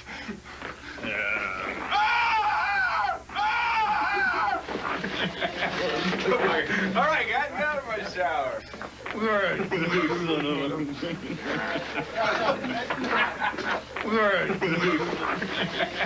Boomer's fabulous. Hey, somebody's been drinking our Diet Coke. Yeah. And there he is. Well, so much for Goldilocks, Esiason, and the 3 Bears. I know you've done some commercial work yourself, Juice. Yeah, you know, sometimes it can get embarrassing. A few years back, I was doing a commercial, and I had to jump a dog in a Hertz commercial, and the dog got hip to it after the first take. And every time I would run to jump him, he'd turn around and take a snap at me. So you can imagine trying to hurl a dog who's snapping at you. I got pretty high. Now wait a minute. I hope this was a German Shepherd or a Doberman Pinscher, because even I could, you know, jump over a terrier or something. No, it was an Afghan. You know, long snout. Right. Yeah, try to think about that. Hurtling over a dog. Tell the truth. How much more dough from commercials than from playing football? For me, it was more. Not well, what they're paying them today. I would rather play football than do commercials. We got to do a commercial now, but we'll be back with more of our coverage of the NFL here at halftime, so stay with us.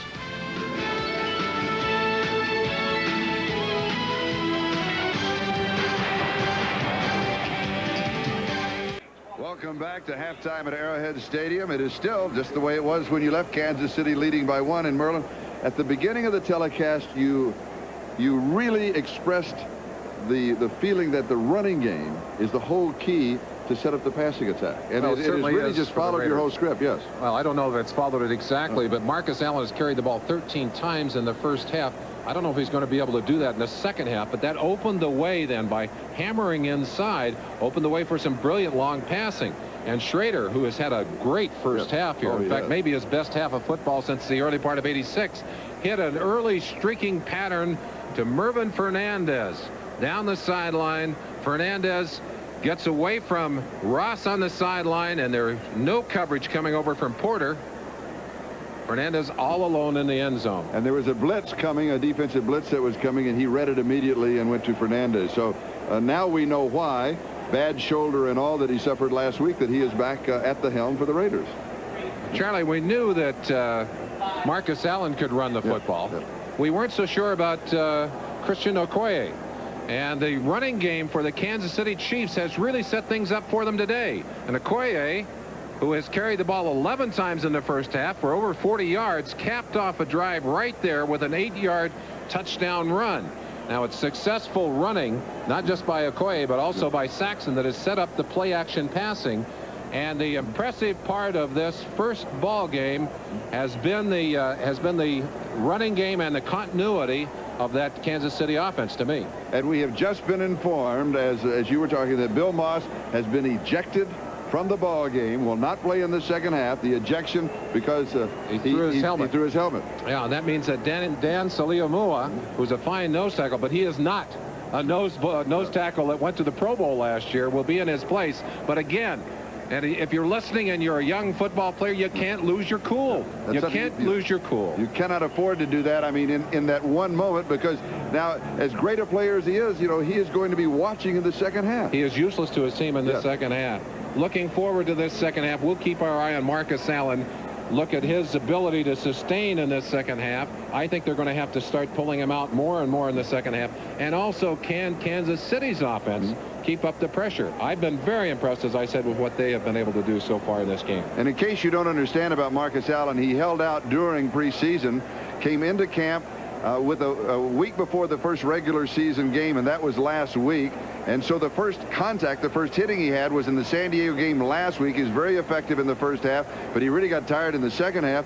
And so now he faces that situation here. I think he's tired again. Second half here today, because some of the plays that he ran right at the end of the half were in particular long running plays that took a lot of energy out of it. Halftime statistics, both teams doing a good job of marking up first downs, rushing yards almost dead even, as are the passing yards.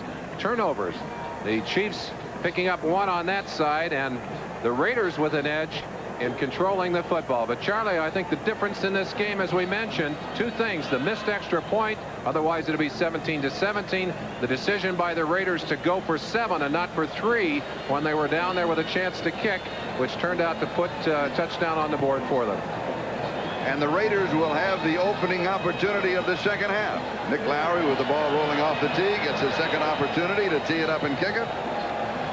And here's Bobby Joe Edmonds from the 6-yard line. He's to the 15, the 20, the 25, the 30. There's Lowry waiting for him. Lowry really just kind of screened him, so he had to come back inside, and he could be picked off by Kenny Gamble. 43 yards on the return by Bobby Joe Edmonds, who made the Pro Bowl as a specialist when he was with the Seattle Seahawks. Bobby Joe Edmonds saying, hey, who was it that said we couldn't replace Tim Brown's ability as a kick returner? Well, Bobby Joe has always had the ability to just turn it into gear and head upfield. And Kansas City special teams made a mistake on that one. Lowry giving him a little toreador there. Right. He said, hey, yo, or go that way. Just shy of the 50-yard line, first down. Bobby Joe Edmonds played his collegiate ball at the University of Arkansas.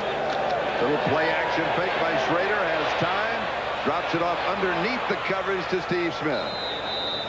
Charlie, might be a good time to talk about Schrader's passing difficulties. In the preseason, when he was really having all kinds of trouble, very inaccurate passing, he was having trouble throwing the football. And he said, what is wrong here? What is wrong?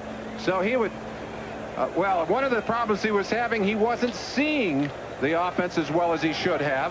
You see right there, there's a man who's open, Willie Galt. But the other problem he was having was delivering the football accurately. We'll talk more about that. Second down and 3 following that gain of 7. Here's Marcus, and he's got the first down to the 37-yard line. Let's go back to that conversation about Schrader. Schrader's father, who was watching him carefully, said, I don't think you're holding that football when you're passing up as high as you used to.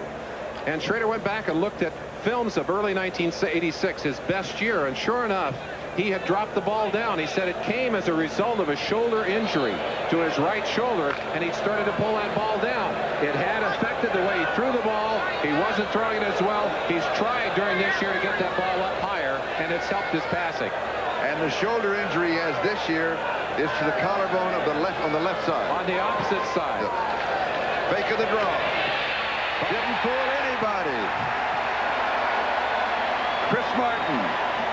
And the main man was Dan Saliamua. Saliamua. I knew he was going to do something. I worked on it all night long and still couldn't get it. I talked to you, Charlie, a moment ago. I said he is a fine young nose tackle. He has great power, great quickness. Schrader, a little play action fake, didn't fool anybody. He had to step up because of the pressure from the backside. Martin, one of the people pressuring, looked like the tackle from the other side, Leonard, or the end, Leonard Griffin on the other side. But Saliamua makes his presence felt very quickly. Saliamua, Sweetwater High School, National City, California. You know that area. It's my area. Second down and 18. Loss of 8. Schrader with protection, knocked away. Oh!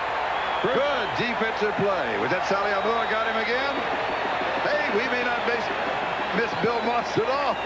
Well, I tell you, getting into the ballgame, his adrenaline is soaring at this moment. Watch the nose tackle, number 97, working right there after 68. Let's pick it up as you see him. Whoa, if we can find him here. Right in the middle of your screen. Get a chance to watch him. Saliamua driving inside, gets enough penetration, and trained as good defensive linemen are. The minute that quarterback shows the throw, the hands go up in the air. He rejected that one. That was like volleyballs. Third down and 18 at the 45. Going deep. A flag is down. Incomplete at the 2-yard line. Flag was dropped at the 38-yard line on the near side. And if that's a penalty against this defense, that would be costly. They have played well in this first drive. Shut the Raiders down. Oh, they're saying illegal use of the hands. Illegal use of the hands against the defense. Key call in the ball game, key penalty. Illegal hands to the face. Number 29 defense. First down. That's on Albert Lewis. Automatic first down. Illegal use of the hands. We talked about the physical nature of these Kansas City corners. Watch Lewis in his battle with Galt, and they said they were going, right to the face.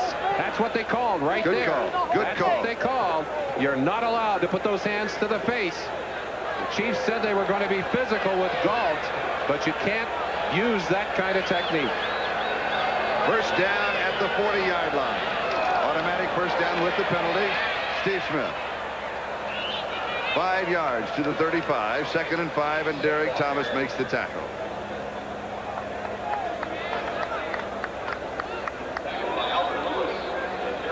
Steve Smith, 6 carries, 35 yards rushing. So the rushing attack of the Raiders continues with Marcus Allen and Steve Smith.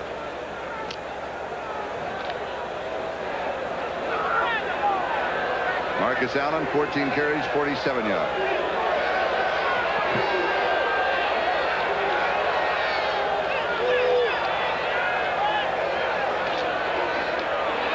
Smith, right at the first down marker.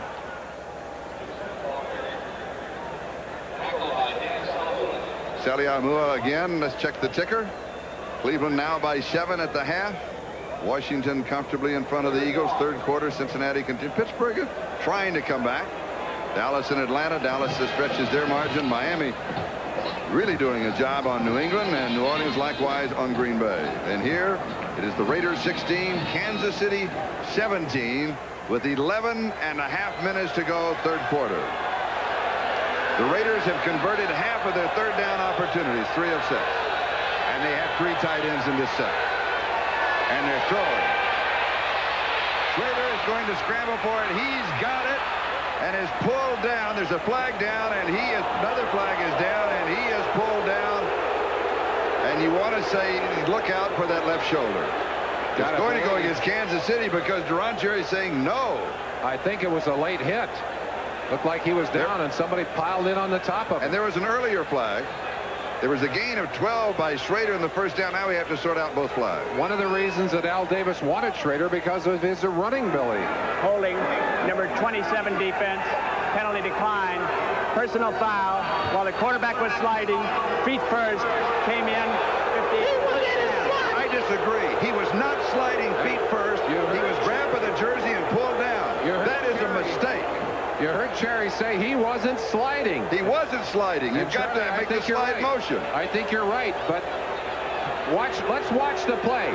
Schrader's strength gets him away from the rush. That was Thomas, the rookie, in there who misses the tackle. No, that's not a slide.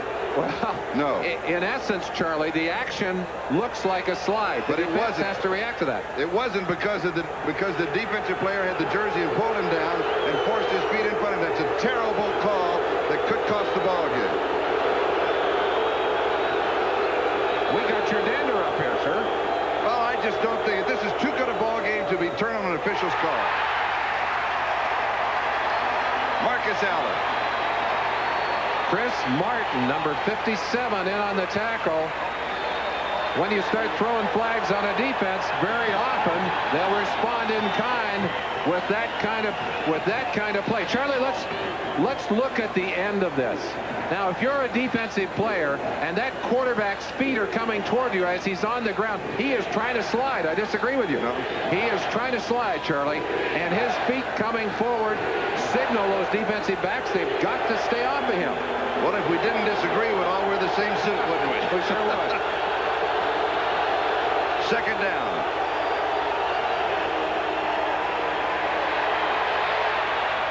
Incomplete. And a flag is down. And that flag came from deep in the end zone. Walker Lee Ashley, number 84, or number 54, is covering on Dial, number 84. And they're going to call offensive pass interference.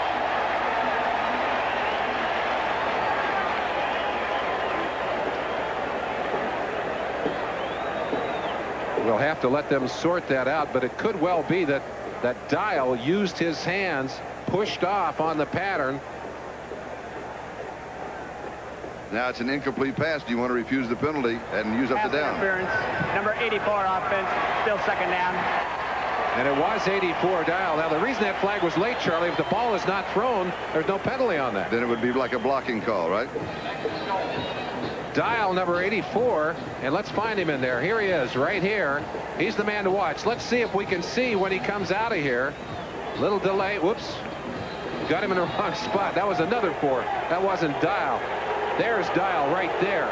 There's Dial pushing off on Ashley Lee. Walker Lee Ashley. And the ball back to the 23-yard line. Ooh. Incomplete. Mueller, the intended receiver, and he was open, and Schrader just threw him a little bit low. Schrader, whose accuracy was so remarkable in first half, has had a couple that have gone down low on him here in the second half. What happens to you in halftime? Do you lose your rhythm? Do you get a little cool? Do you cool down? Do you have to warm up again? You have to start all over? Some of all of the above, and I think in particular when you're injured, Charlie, because when you sit for a while, that shoulder, I'm sure, stiffened up a little bit on Schrader. He may be feeling a lot more pain here at the beginning of this second half than he did in the first half of this ball game. Third down and goal at the 23.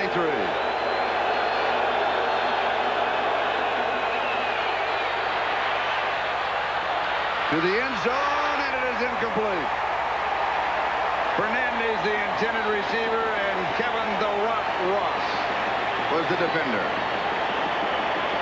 Albert Lewis has gotten an awful lot of notoriety for his play at the corner, but over the past 5 years, there aren't any quarterbacks in football who have had better consecutive seasons than number 31, Kevin "The Rock" Ross. Look how physical this coverage is.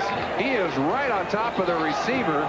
Goes up with him, sacrifices some height, but still gets his hand on that football. 40-yard field goal attempt by Jeff Jager. He is hit from 39. And it's good. And the Raiders go back in front. They lead by 2, 19-17. We'll be back with a kickoff. National Football is brought to you by Mazda Cars and Trucks. Mazda, it just feels right. By Coors Light, pure brewed in the Rockies, the silver bullet won't slow you down. It's the right beer now. And by Road Handler Treadlock radials at Sears. Tough tires you can trust. Welcome back to the sellout crowd at Arrowhead Stadium in Kansas City.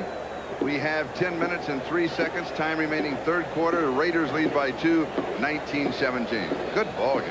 Certainly is, Charlie, and a lot of fuel, if you will, for people who will be dissecting this game over the next few days.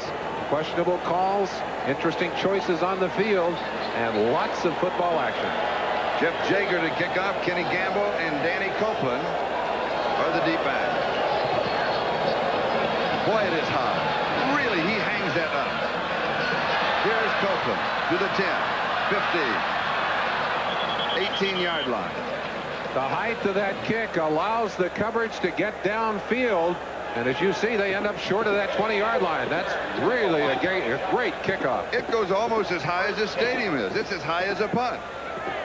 Hang time is the key here. You see the Raiders running around there, but watch how far they get down the field before Copeland gets his hands on the football. The first man is all the way down to the 20-yard line. Now that is real hang time for a kicker. Kansas City from their own 19-yard line, first down.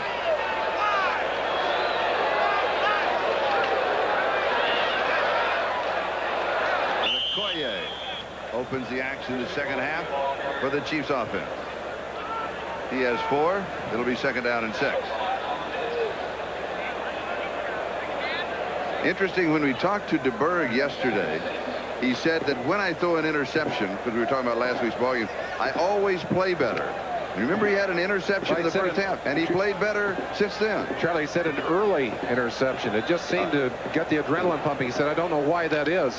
Probably trying to atone for the early interception, but they were never really able to come back from that 17-point deficit that they gave up early last week. The coaches suggested that he throw the interception in warm-up. I don't blame him. Incomplete. Flag is down. That'll be pass interference against the Raiders. Jonathan Hayes, the intended receiver, and the defender was all over him.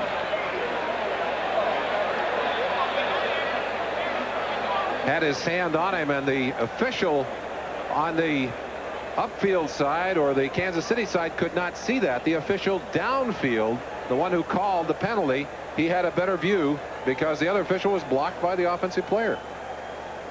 We have pass interference, number 54 defense. That penalty be declined. I had personal foul, roughing the passer, number 90 defense. That'll be a first down. Mike Wise, that's a big one. 15 yards. You'll see Wise right-hand side of your screen, number 90, right there. Ball gone, clearly out of there. DeBerg buried. You'll get a better shot of it here. Watch him deliver the football, and there, 1-2. You've got to back off. You've got to roll off. You're allowed to hit him if you're one step away and moving in. The responsibility now on the defensive player. More than a step away, and you come in there and hit that quarterback, they'll throw the flag. It's a first down at the Kansas City 38-yard line. Okoye. Poor running there, Charlie. Yeah. Well, he wanted to go to the outside like Marcus, and he can't get there. Townsend brought him down. Now let's check the 10-minute ticker. No change between the Cleveland and the Jets. Washington still in front, and Cincinnati still in front. Dallas and Atlanta just about the same. New England has that field goal, 24-3, and New Orleans continues to lead Green Bay. And here, it's the Raiders 19, Kansas City 17. 8.5 minutes to go in the third. I talked about Marcus Allen being tired in the second half. Okoye is going to have those same problems. We talked about the fact he's only been practicing for 10 days. He looked tired on that last play. Loss of a yard, 2nd and 11. Little play action fake. Almost intercepted.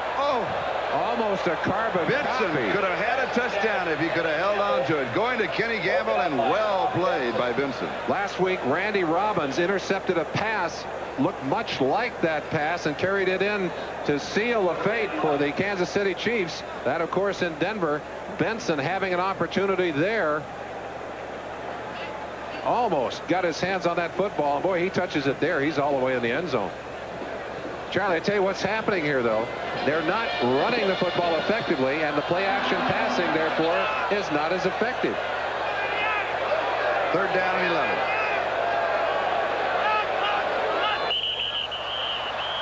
And we have jumping. Mark Addix, number 61, backing out of there.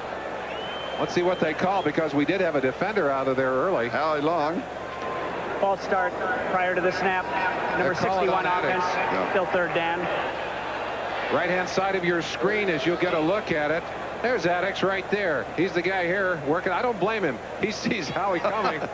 Look how quick. Look at that rip movement by Howie. Howie does that so well. A rip movement? An arm under.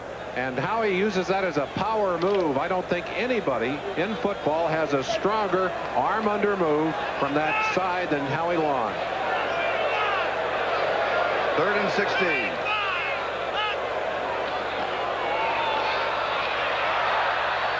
On the draw. First down. Big. Kenny Gamble. Beautiful fake by DeBerg. 21 yards and the first down. Surprise, surprise. Jeff Lee with the tackle. You watched Howie using a rip technique on that last play. On this play, he's reading pass all the way. Addix lets him in, and then Howie just didn't release and get a hand on Gamble. A little late reacting.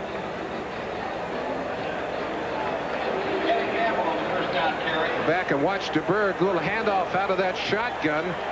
Caught the Raiders, and that's a great job of running by Kenny Gamble. What a nice job. Good play calling. First down. And here's Herman Hurd.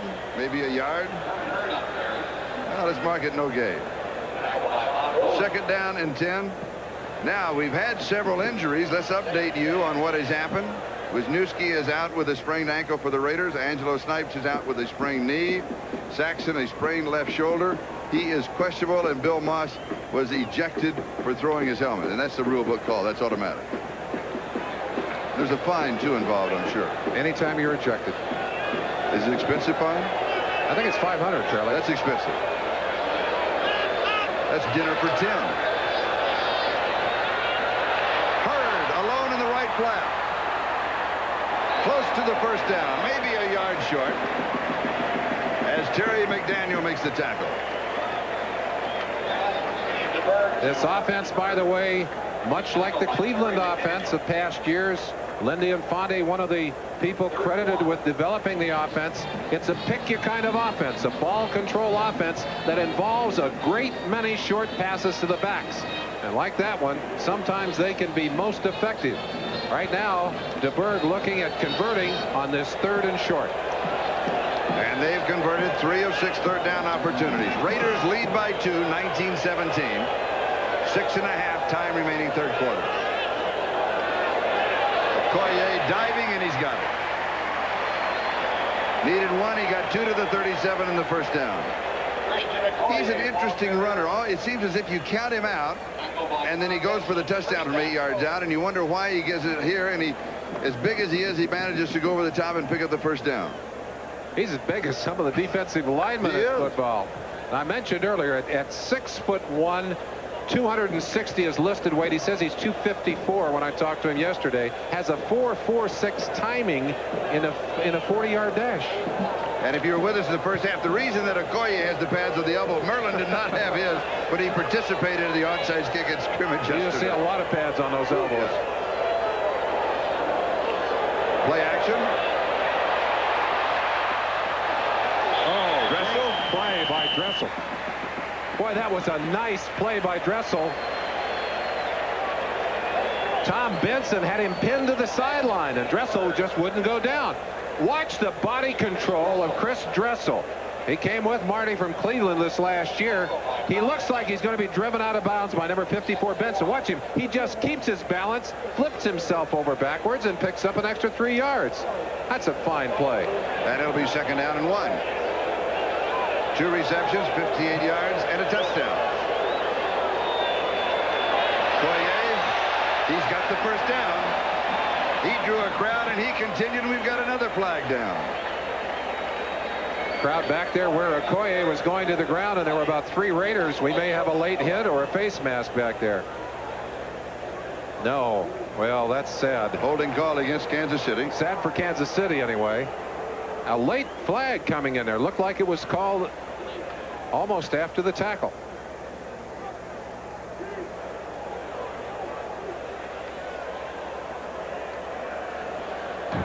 Holding number 82 offense, still second down. Holding on Dressel. sometimes you get a good call, and sometimes you get a bad one. Yeah. We told you how fine a play Dressel had made a moment ago. That's one that will embarrass him when he looks into films tomorrow. Takes the ball back to the 35 and takes away the first down. Marty Schottenheimer said we have self-destructed, and usually it's the different people making mistakes, but that's the kind of thing he was talking about. 2nd and 8. And Hurd goes to the 34. So it's going to be 3rd down and 7. 75, Howie Long on that tackle. I sat down with Howie on Friday night. The Raiders had a little dinner, and Howie said he was eating a great big hamburger. I said, Howie, you like that hamburger? He said, yeah. He said, I tried that no meat stuff for a while, but he said, when you grow up on Twinkies and burgers, you got to eat Twinkies and burgers. He's a character.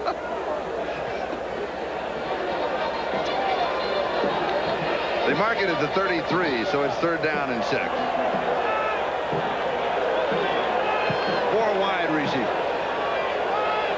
3rd down conversion. Reasonably equal. There's pressure, has to get rid of it. There was a blitz coming from the outside, and that was Townsend. Nobody picked him up. tried to block Townsend. Yes. Obviously, either a mistake or offense out of construction, as they used to say, because you can't just leave your quarterback there with nowhere to go. Townsend being used as an up linebacker in this situation. And Nick Lowry is going to come up with a 51-yard field goal attempt. Historic if he makes it, Charlie. That's right. It will be his 18th field goal from over 50 yards. He is tied with Jan Stenerud at 17. And he said at this range, the goalpost narrowed down. Partially blocked. And it is no good. Did he get a hand on it? I don't know, but it sure didn't miss by much. That ball looked to be hanging up there a little. Didn't Very seem as close. if it exploded. We'll take another look when we come back. We have a timeout, and the Raiders continue to lead 19-17. Next Sunday, the NFL is on NBC.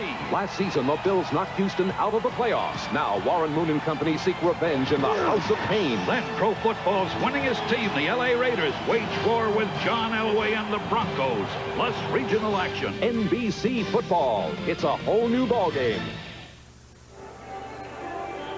I thought the ball had been tipped. In reality, it wasn't. He just didn't get all of it. He didn't get quite all of it. And, of course, at this range, you've got to get that ball squarely. But notice how it comes down just right in front of the goalpost. Well, anyway, it was dead on.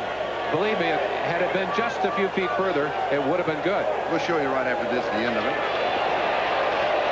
Here's Marcus Allen from the 33 out to the 39-yard line. Gain of 6. It'll be 2nd down and 4. And now here is the end of the attempt. Notice where this ball ends up. Even though it is slightly short, you can't see from that angle except it hits beyond the goalpost. But notice how well centered. That ball straight on. A little more foot into that one, and there would have been a record broken here today. He's got a new center, and he really likes him. We'll mention that in a moment. New holder, too. Huh? That's a whole new holder. That's right.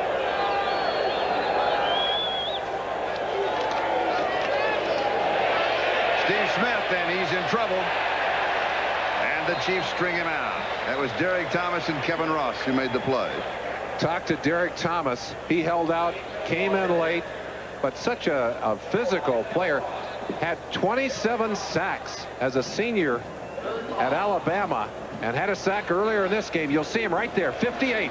Notice how quickly he gets out. And Smith, who has good speed, just could not do anything except go down. And Thomas got a hold of him. Thomas says he's still thinking out there, though, Charlie. He's not able to turn it loose with this defense yet. He'll be a force when he can. Loss of a yard, 3rd and 5. Draw. From the shotgun, Marcus Allen offered the draw to the 41-yard line. And it will be 4th down, and we are going to see the first punt of the ball game. Rather remarkable. Here we are well into that 3rd quarter. And although there was one fake, no game has ever been played without a punt. Well, we didn't get there, but we got quite a ways into this one. Gossett to kick. Lou Barnes is the return man. Had a couple of good returns last week. He certainly did. Got great balance, good acceleration. Let's see if he can do something with this one. Oh, what a great kick. Perfect kick. You hang it up. He signaled for the fair catch and he stepped away. It'll be down at the 20-yard line. And we've got a flag down. That may be only for illegal touching. It will go as a 38-yard kick. Trey Junkin was down very quickly. Unless there was a block by Barnes after he called the fair catch, he's not allowed to block. I didn't see him block, but perhaps. Also, it wasn't all that strong a fair catch signal either. That's what it's called. That's what it's called. You've got to get that right hand up and wave it back and forth. And he just kind of, yes, I will, and he didn't, you know. Well, he didn't know what to do, Charlie. That ball was up so high, he couldn't read where it was going to hit. Marty is furious. No, he shouldn't be. But Marty, you're wrong on that because he didn't give that clear-cut signal the way that he's. Oh, you're going to argue with Marty now. Of course. Invalid fair catch signal. That's right. Number 80 receiving Maybe we can team. go back and look at it. First down. And the rule clearly states that you have to get the hand up and wave it. Let's see here. He's really undecided, doesn't know what to do, trying to figure out where that ball is going to come down. If it hits beyond the 10, he's supposed to let it go. You're right. That's exactly right, Charlie. And a good call. Absolutely right. And a good call by the officials. And the Raiders continue to lead 19-17. The 7-yard line. Okoye, the lone back. And he carries. And he's out to about the 12. He has 5. It'll be 2nd down and 5. And also, we talked about Marty Schottenheimer's reaction. He didn't give up on that reaction. He wasn't thrilled with that call, but it was a good call by the official. Well, I think Marty, that's such an unusual call. And Marty is saying, why in the world are you going to call that? I mean, the guy didn't try and catch it. Fair catch. But when Marty looks at the tape of this game, he'll know. He'll know. Yeah. Okoye, 55 yards rushing, 16 carries.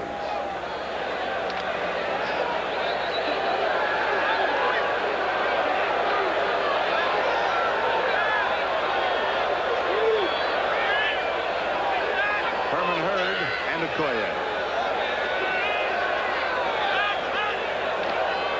And it's Hurd.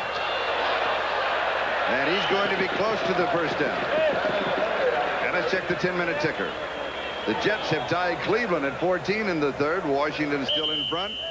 And Cincinnati still in front of Pittsburgh. Ooh, look at Atlanta. They're closing on Dallas. Miami comfortably in front. And New Orleans still leads by 10. And here the Raiders by 2. It still remains a close ball game, 19-17. Trotting out the change to measure for the first down. And Charlie, that's good power football. That's smash football when you can start back in there and the other team basically knowing you've got to give yourself a little breathing room to be able to drive it out in 2 rights and get just inches short as they are of a first down. Raider defense preseason really unable to stop people, but they did it well last week, played very well last week, and they've played pretty well here today. 3rd down inches.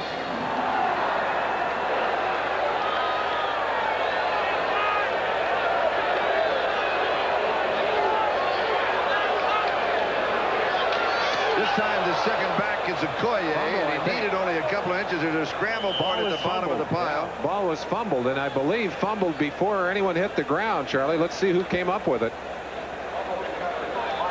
Kansas City says they have it. I believe it was Mark Addix right at the bottom of the stack who got it. It was Tom Benson who was going for it for the Raiders. I'll I'll tell you, some of the greatest wars ever fought were fought at the bottom of these stacks. Okoye hit by Tom Benson, and that ball just popped loose, and down underneath, there's a battle of arms. 61 right there. Addix is the man who uncovered it. And watch, let's see if we can see where he goes. Well, no, he's a long ways away from the ball initially, but you saw the ball rolling off the backside of the pile, rolled right down to Mark Addix. We have an injury timeout, and we'll be back in just a moment. Welcome back to Arrowhead Stadium. This is the first year that Mike Webster at center has worked with Steve DeBerg as a quarterback, and this past Wednesday they made a change in the snap. They did, which is kind of interesting. Webster said that he had been snapping the ball in Pittsburgh for years so that the tip came back into the quarterback's hands. And of course, Terry Bradshaw, the quarterback for so many years, a big-handed quarterback who liked to put his hand at the end of the ball. Well, last week they had trouble. Webster trying to get out of there and the quarterback trying to get out of there. They missed a snap. They said they had any trouble before, but they changed to the kind of snap that brings the ball up flat, the way Webster used to center when he was at Wisconsin years and years ago. But that's the kind of adjustment that veteran players can make. And Webster always thinking, always using his head, saying, what can I do to help my quarterback? And there is Webster. And remember, they made that change on Wednesday. And so far, everything has worked on the exchanges in this ball game. Few turnovers in this game.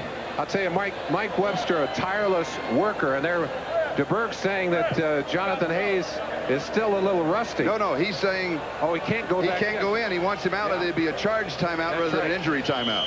He's the guy that they stopped play for. He's got to come out for one play, and then he can go back onto the field. Exactly. For Kansas City, it's a first down at their own 19-yard line. 53 seconds is the time remaining in the third quarter. It's the Raiders 19 and the Chiefs 17. And we have some whistles. And the referee was checking on the sideline, and now I think is he going to send him back in the huddle or set the play to go? They had made a checking adjustment on the clock, and now we're ready.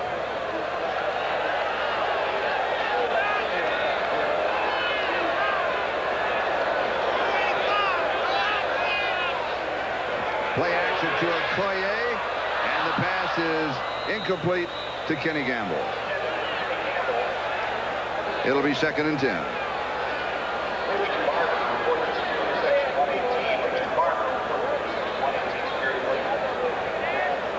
DeBerg is an interesting quarterback, Charlie. You got to like him. His experience, his record, not great. In fact, down among the bottom among active quarterbacks with more than 10 games starting experience. But he has been through all of the wars, and he's relishing this opportunity to play without a young superstar sitting in his back pocket. The backup quarterback is Jaws, Rod Jaworski. I asked you if this is the only time he'd had a backup quarterback that was older than he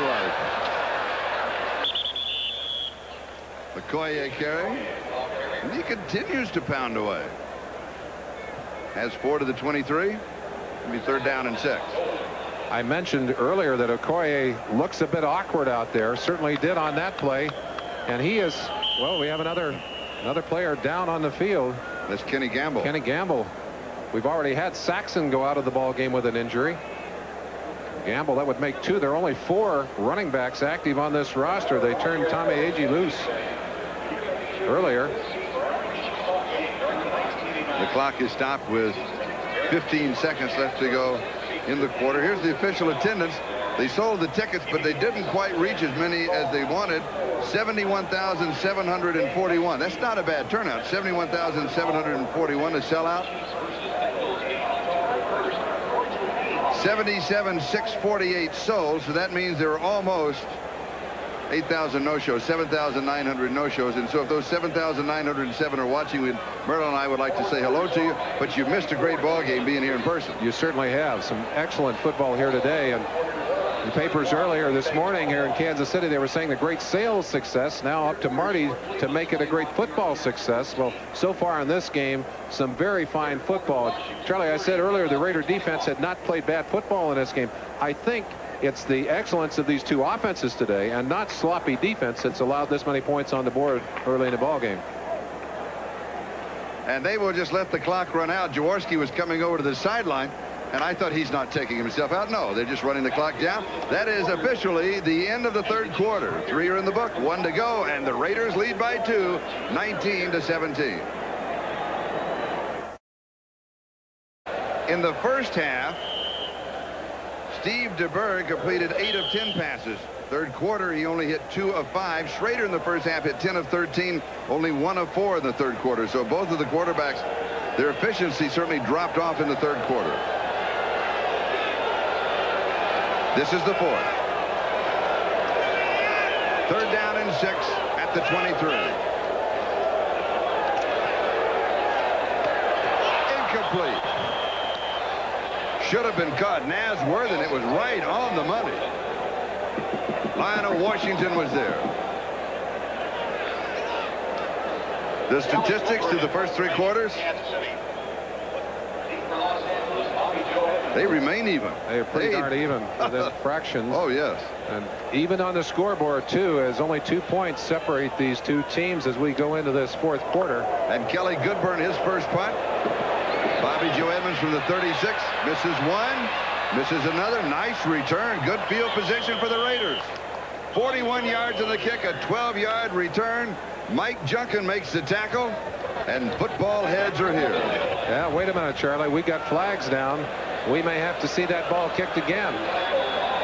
I think the Raiders will take the return and the field position at their own 48. No, you're right. They're just going to say, we'll take it right there. Oh, yes. Ineligible downfield. Number 25 kicking team. Penalty decline. First down. It was Danny Copeland. As you know, when you punt, only the 2 outside men can release before the ball has been kicked.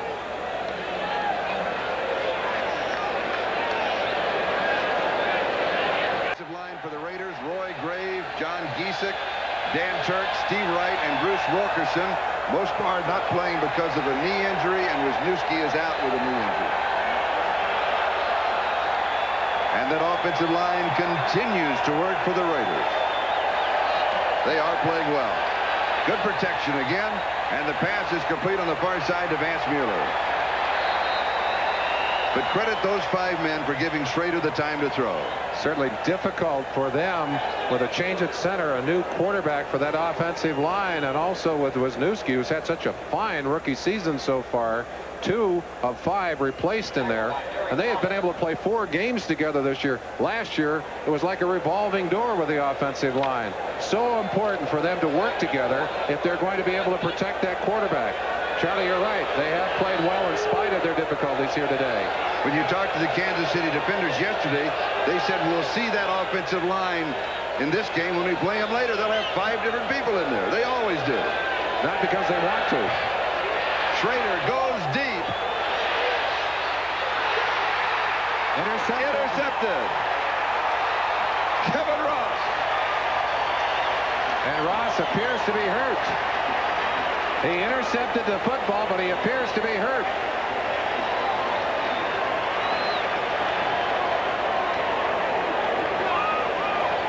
That is his 18th career interception, and 6 of them have been against the Raiders. Mervin Fernandez with a touchdown earlier on the up. And Ross says, you're not getting this one. Let's see what happens as he goes down. Oh, he tried to catch himself on that left arm. And there it comes up. Tries to catch him. Let's see what happens when he goes to the ground. He has the ball in the left arm. Well, a little wrestling going on. Fernandez saying, you're not getting away from me.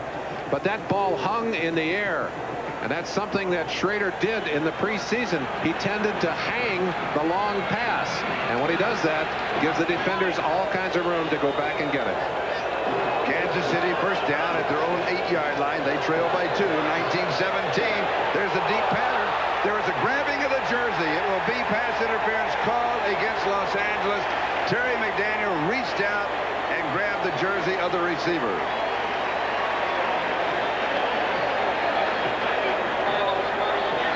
Carlos Carson, the attenders here, but go back.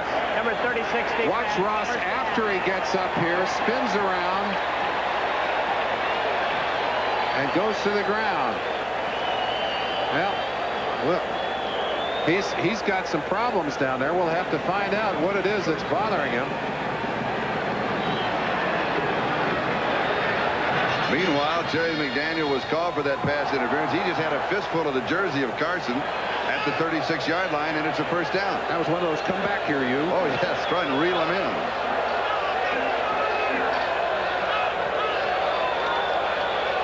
Koye, a yard to the 37, second down and 9. Golick with the tackle.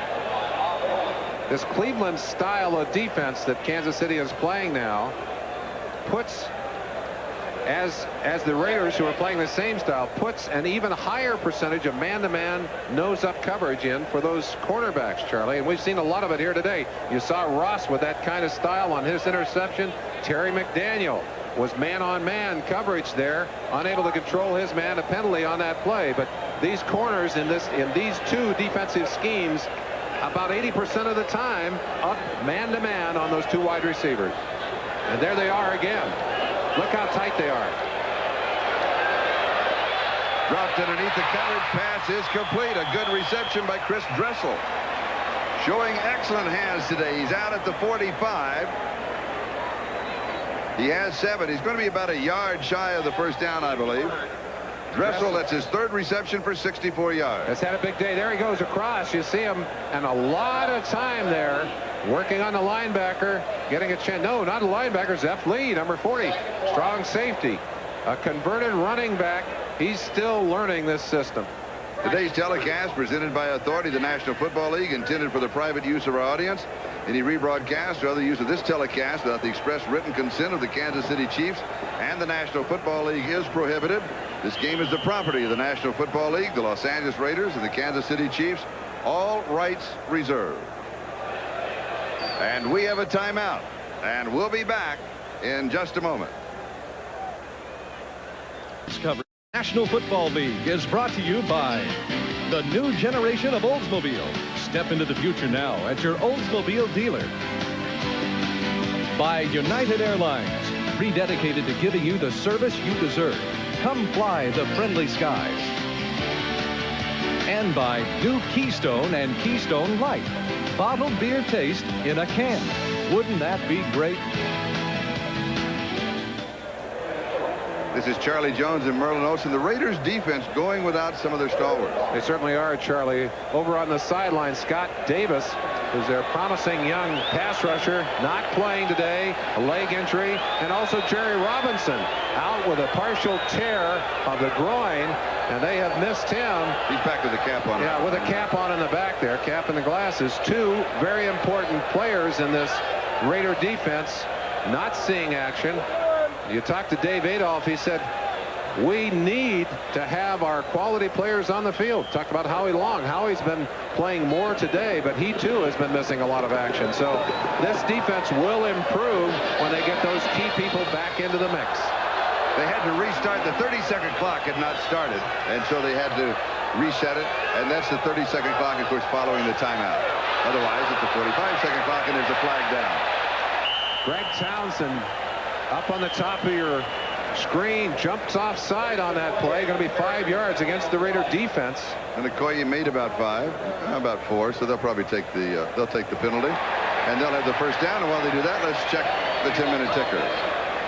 Well, the Jets were closing on Cleveland. Cleveland now 28-17 as they fight back. Philadelphia and Washington. Look at this. Wow, Philadelphia. They're climbing back in that game against the Redskins. Offside. Atlanta. Number 92. Look at Atlanta. Atlanta's in front of Dallas. Miami still in front of New England. And New Orleans and Green Bay. And that one is getting closer. In baseball, in the National League, Montreal in the 8th inning leading the Mets 1-0. And St. Louis tied in that one as we go quickly through these. So you have to check them at home. Charlie, look how far Golick is off the ball. The nose tackle. Look how far back he is.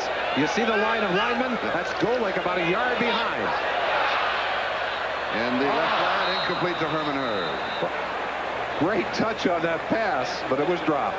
2 more baseball scores or panels. All right, in the 4th inning, Chicago leading California.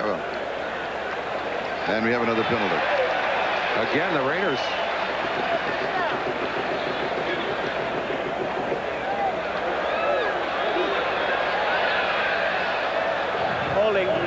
number 92 defense. First down. Now, back-to-back calls for number 92, Greg Townsend. No, 92 is Emmanuel King. Oh, all right. 90. All right, we better not do that. They split it one on each side, didn't they? Great. They even it out.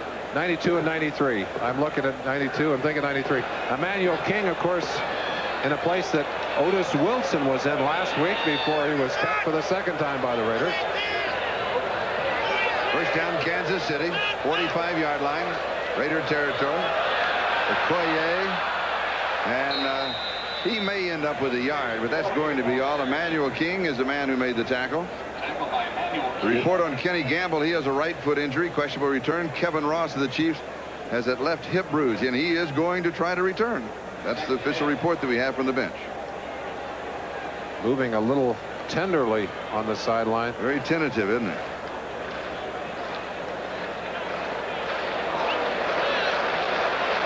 Raiders 19, Chiefs 17, 11:52 and counting.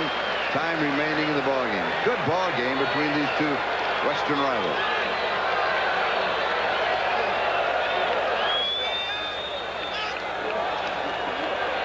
There's a blitz up the middle, and he goes to the hot receiver. Good read. Zepp Lee bringing down Emil Harry. Harry is the hot receiver on that blitz, and he went right to him. Harry also has to read the blitz, and the play goes to the 39. 54, Tom Benson getting through there clean. Webster looking at him but doesn't get a shot on him. And DeBerg showing you some good quarterbacking. He said, I've got to make the right decisions and throw the ball accurately. Well, he certainly did both of those things on that play. And Emil Harry, who's caught 3 big passes today, and one of them as good a catch as you're going to see at the receiving end of it. Third down and 4.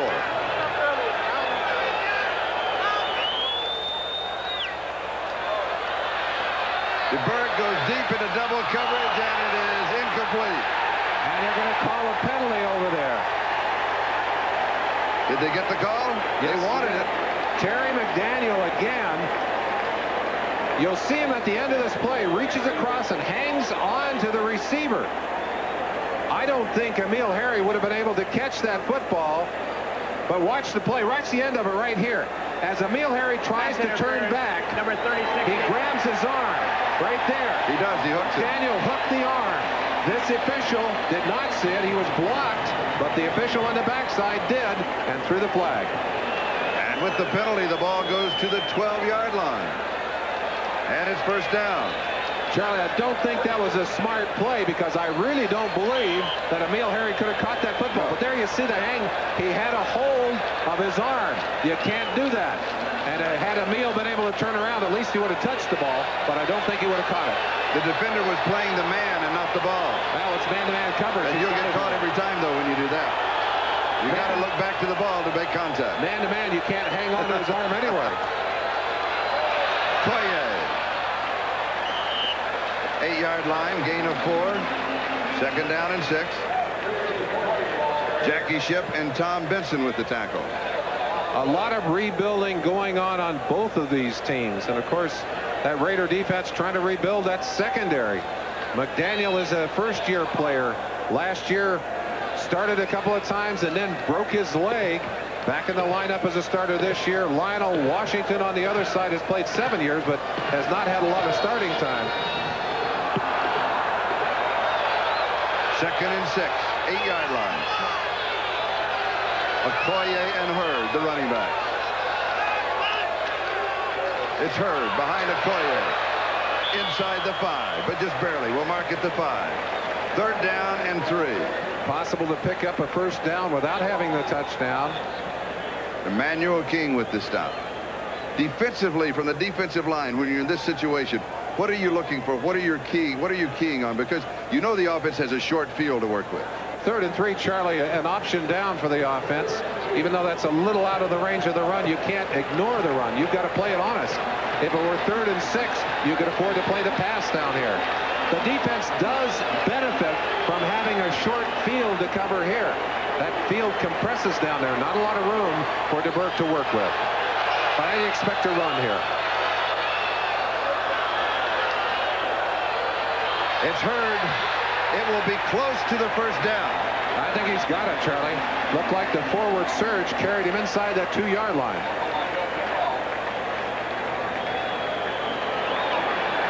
The Chiefs say they have it. The officials say, let's just make sure, and they call for the measurement. Bill Pickel at the bottom of the stack. Hurd coming late, giving that offensive line a chance to move downfield, and they did a good job of moving those white and black jerseys out, and they do have the first down. First down and goal to go. 2-yard line. Joe Pendre, offensive coordinator, sending the play onto the field. 3 tight ends. At least 2 I can see, maybe 3 in there, Charlie. Do you go with Okoye or you go with Hurd? 3 tight ends. A power set. Well, I guess you're going to, Okoye has scored. He's such a big back, he can almost fall in there if you give him a little room. He'd be my choice here. He's the Chiefs. And he is turned away. It'll be second down and goal to go at the 1. Tom Benson leading the Raider defense. Benson along with number 33, Eddie Anderson, in on that tackle. And that ball down to the 1-yard line. Second and 1 yard to go. The time, 8:18 and counting. The margin, 2 points. The Raiders on their first touchdown. The holder, Jeff Gossett, bobbled. The snap, did not get it down in time. They did not even get off the extra point attempt, and that 1 point continues to loom large in the outcome. Certainly does. Schottenheimer with a choice here because the field goal will put him ahead, but he doesn't want a field goal here. He wants 7. Okoye, touchdown.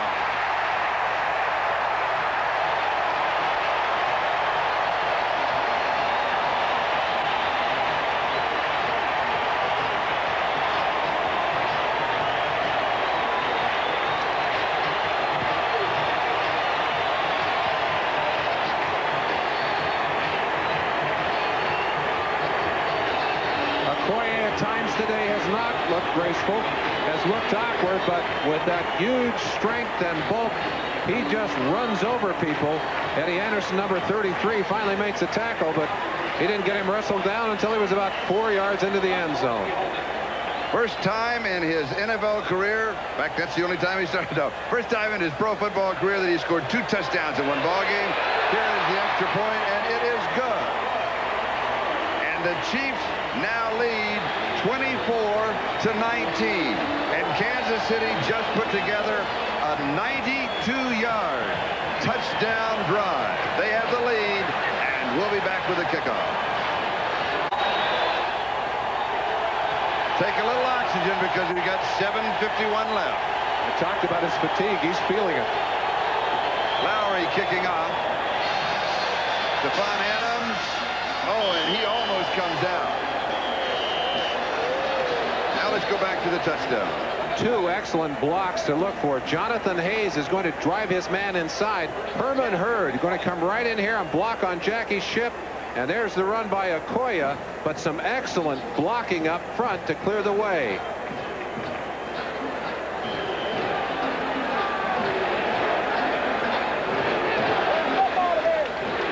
The Raiders from their own 20-yard line. They trail by 5, 24-19.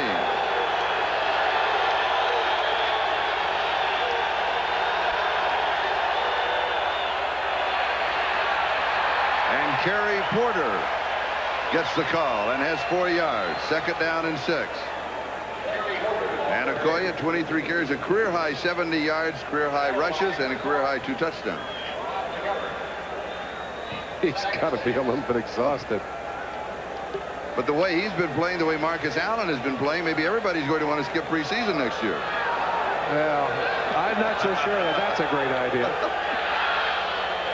You'll get letters from the coaches on that one, Charlie. The players don't want to go to camp. You're right. They'd rather just come and play. Second and 6. Play action.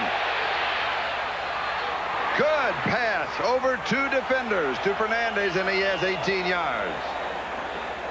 Rob McGovern playing in place of the injured Dino Hackett there to make the stop, but the play action held the linebackers long enough for Fernandez to get down into the secondary and gave Jay Schrader long enough time to find him. Look at that throw right over the top of the linebacker. That's 51 Junkin in there on that particular play, as Mike Junkin gets a little flying time in there. And Fernandez comes wide to the near side. First down at the Los Angeles 43.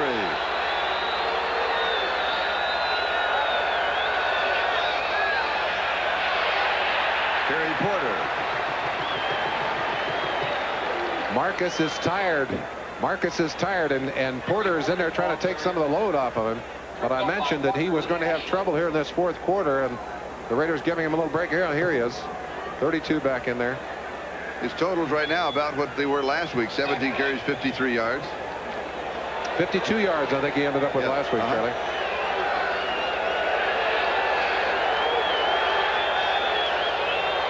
Second down.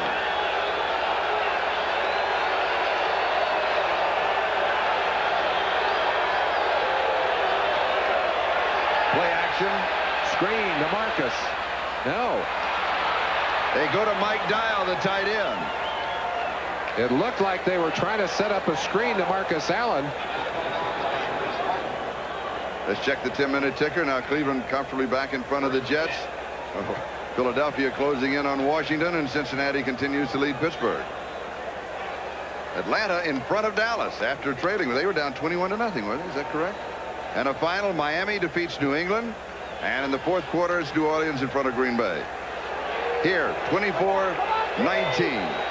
5.5 minutes. Time remaining. Chiefs lead.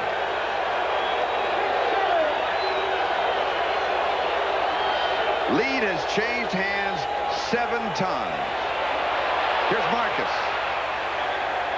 And Marcus Allen to the 40-yard line.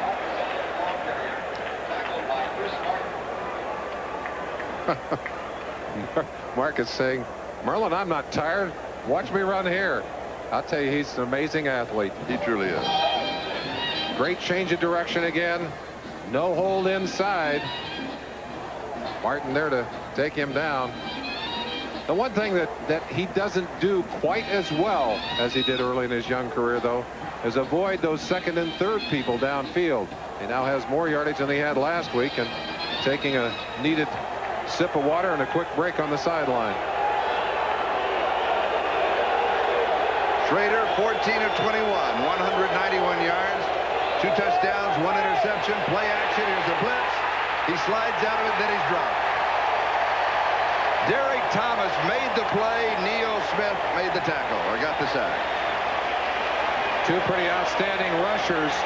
Right in the middle of your screen, number 58 is going to burst in from the right-hand side. Right there, number 58. Derek Thomas, number 1 draft pick. Even though he missed that tackle, he still held him long enough to let Neil Smith, last year's number 1 pick out of Nebraska, slip in underneath. A couple of impact players that are really going to help this Kansas City defense. 3rd down and 15.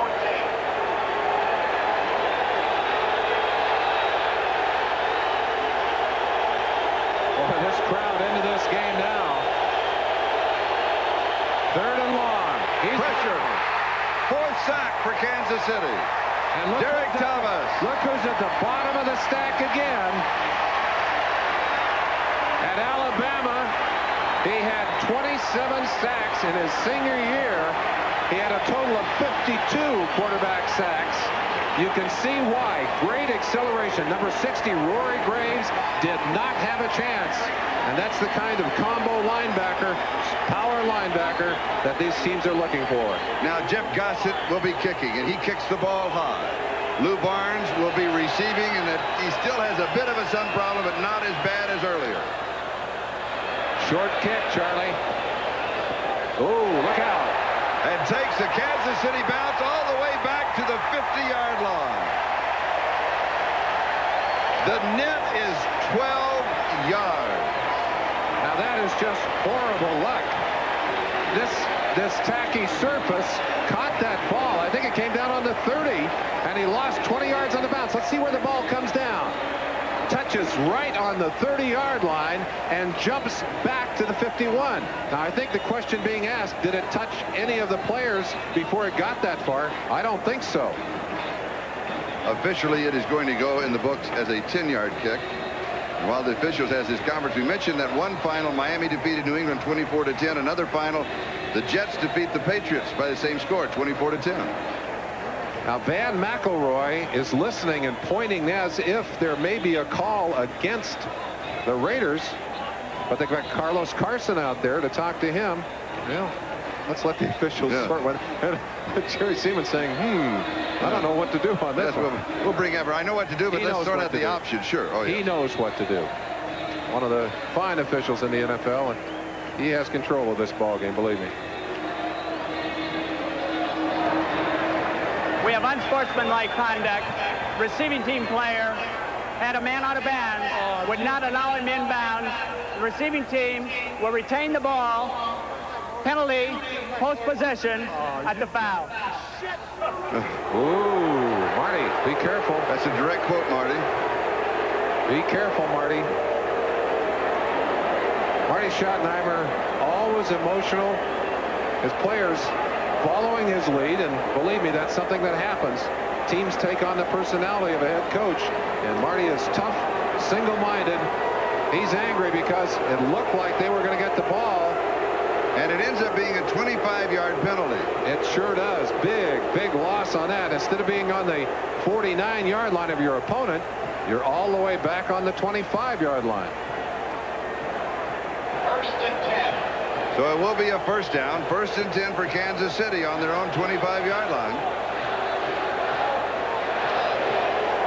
3:37 time remaining. Kansas City leads it 24-19.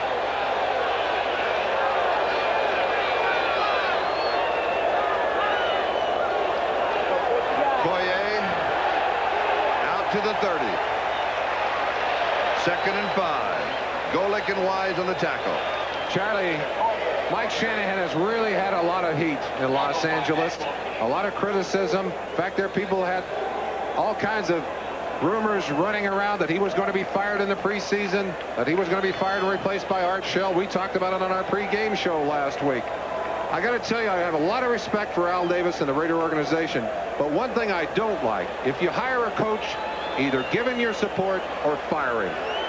And I think that's the kind of support that Mike Shanahan deserves. His team has played well last week. They played very well today. Second and 4. Okoye for the first down. Taking Jackie Schiff with him. And Van McElroy is also there. They mark it at the 36-yard line. First down. Tough opening schedules for both Kansas City and for Los Angeles.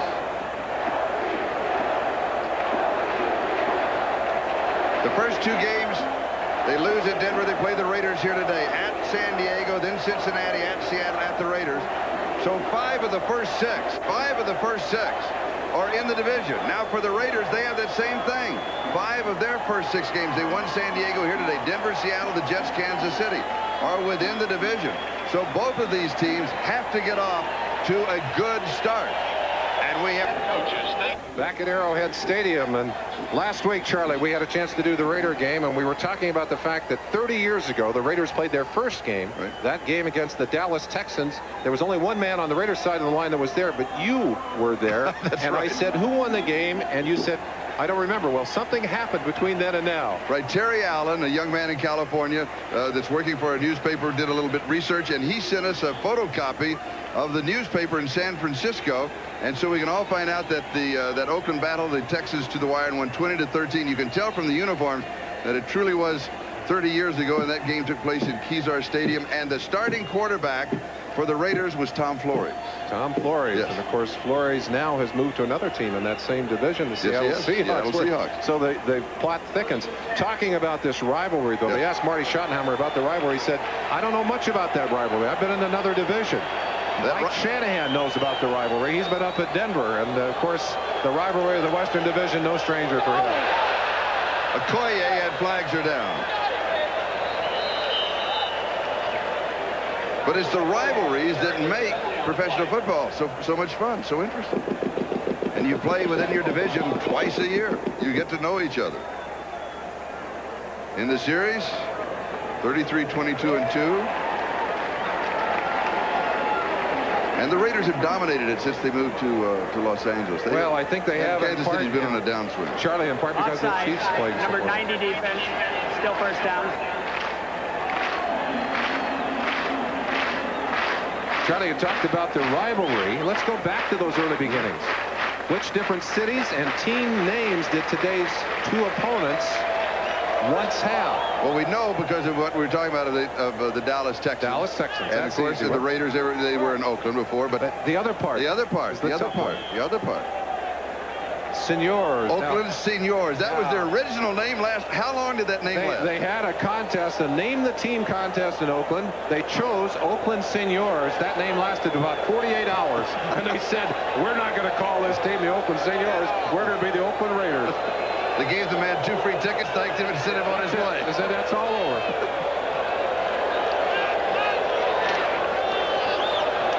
Okoye plowing for the first down.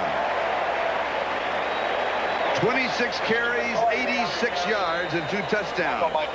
We talked about the importance of the running game at the very top of this show. The two guys we highlighted, Okoye, and he has produced as we expected he might today. At least we knew the spotlight was on him. And of course, Marcus Allen. I am impressed late in this game knowing that both of those players have just come back and started to practice. I'm impressed with how productive they have been in this fourth quarter. And just as you can see, shy of the first down, it was 1st and 5, so it'll be 2nd down and inches. A minute 46. The margin is 5 points. The Raiders 19, Kansas City 24, and we have a final in. Atlanta defeated Dallas 27-21. That final just in. Yesterday, in talking to the Kansas City coaches, they talked about the importance of being able to run the football in the final stages of a ball game, to run out the clock. That's something they were not able to do in the past. But right now, DeBerg and company are doing a pretty good job of eating up that clock, using that running game to keep that clock rolling. Next week, the Raiders at Denver. Kansas City's at San Diego. The Raiders return home in 2 weeks. They'll be hosting Seattle. We've got a timeout. 1:46 left of the ball game, and we'll be back in just a moment. We're back. Let me interrupt you. That was a short commercial. 1:46. What were we really discussing? Should we let our viewers in it? We're discussing, once again, the Budweiser Most Valuable Player Award. And you got back you got back too soon. We haven't had the vote yet.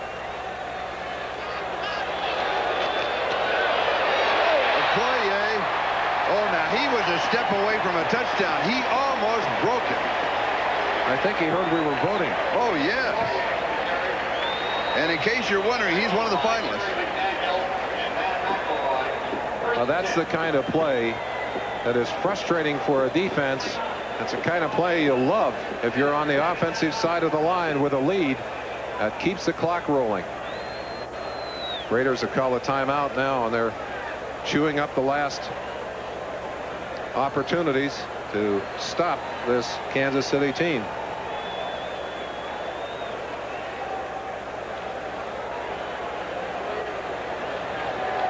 And while we have this moment, let's check all the scores. Still in the fourth quarter. Is that still in the fourth? I thought we had a final in that. I'm sorry. It's 35-24 on the fourth quarter. Washington 37, Philadelphia 28. Make a correction on that Jet score, because I thought I was given the final. And I was wrong. That was my mistake. And Cincinnati comfortably in front of Pittsburgh. Pittsburgh really got their problems this year.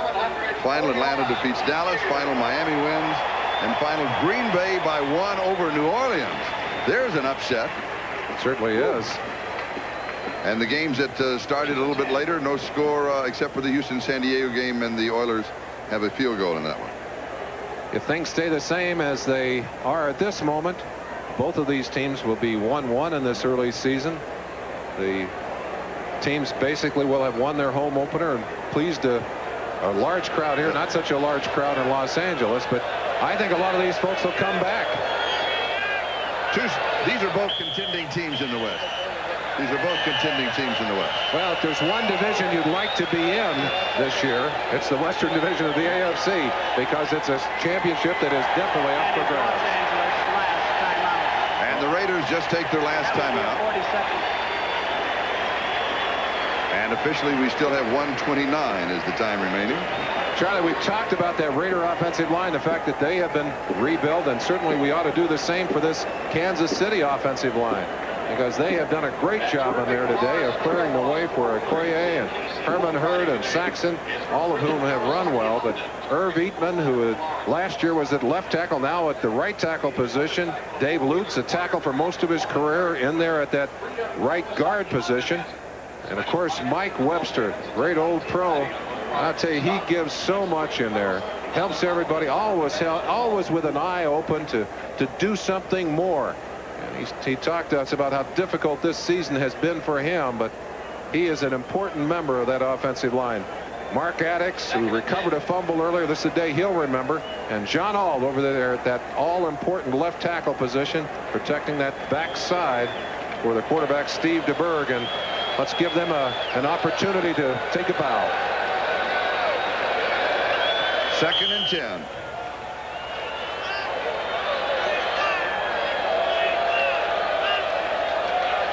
And now all that Kansas City has to do is let the clock run down. The Raiders are out of timeouts, and with the 45-second clock, they can take it all the way down and do it one more time. Carl Peterson on the sideline.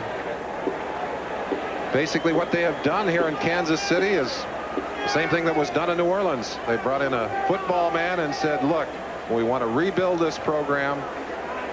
We're giving you all the titles. There was no question who was in charge here.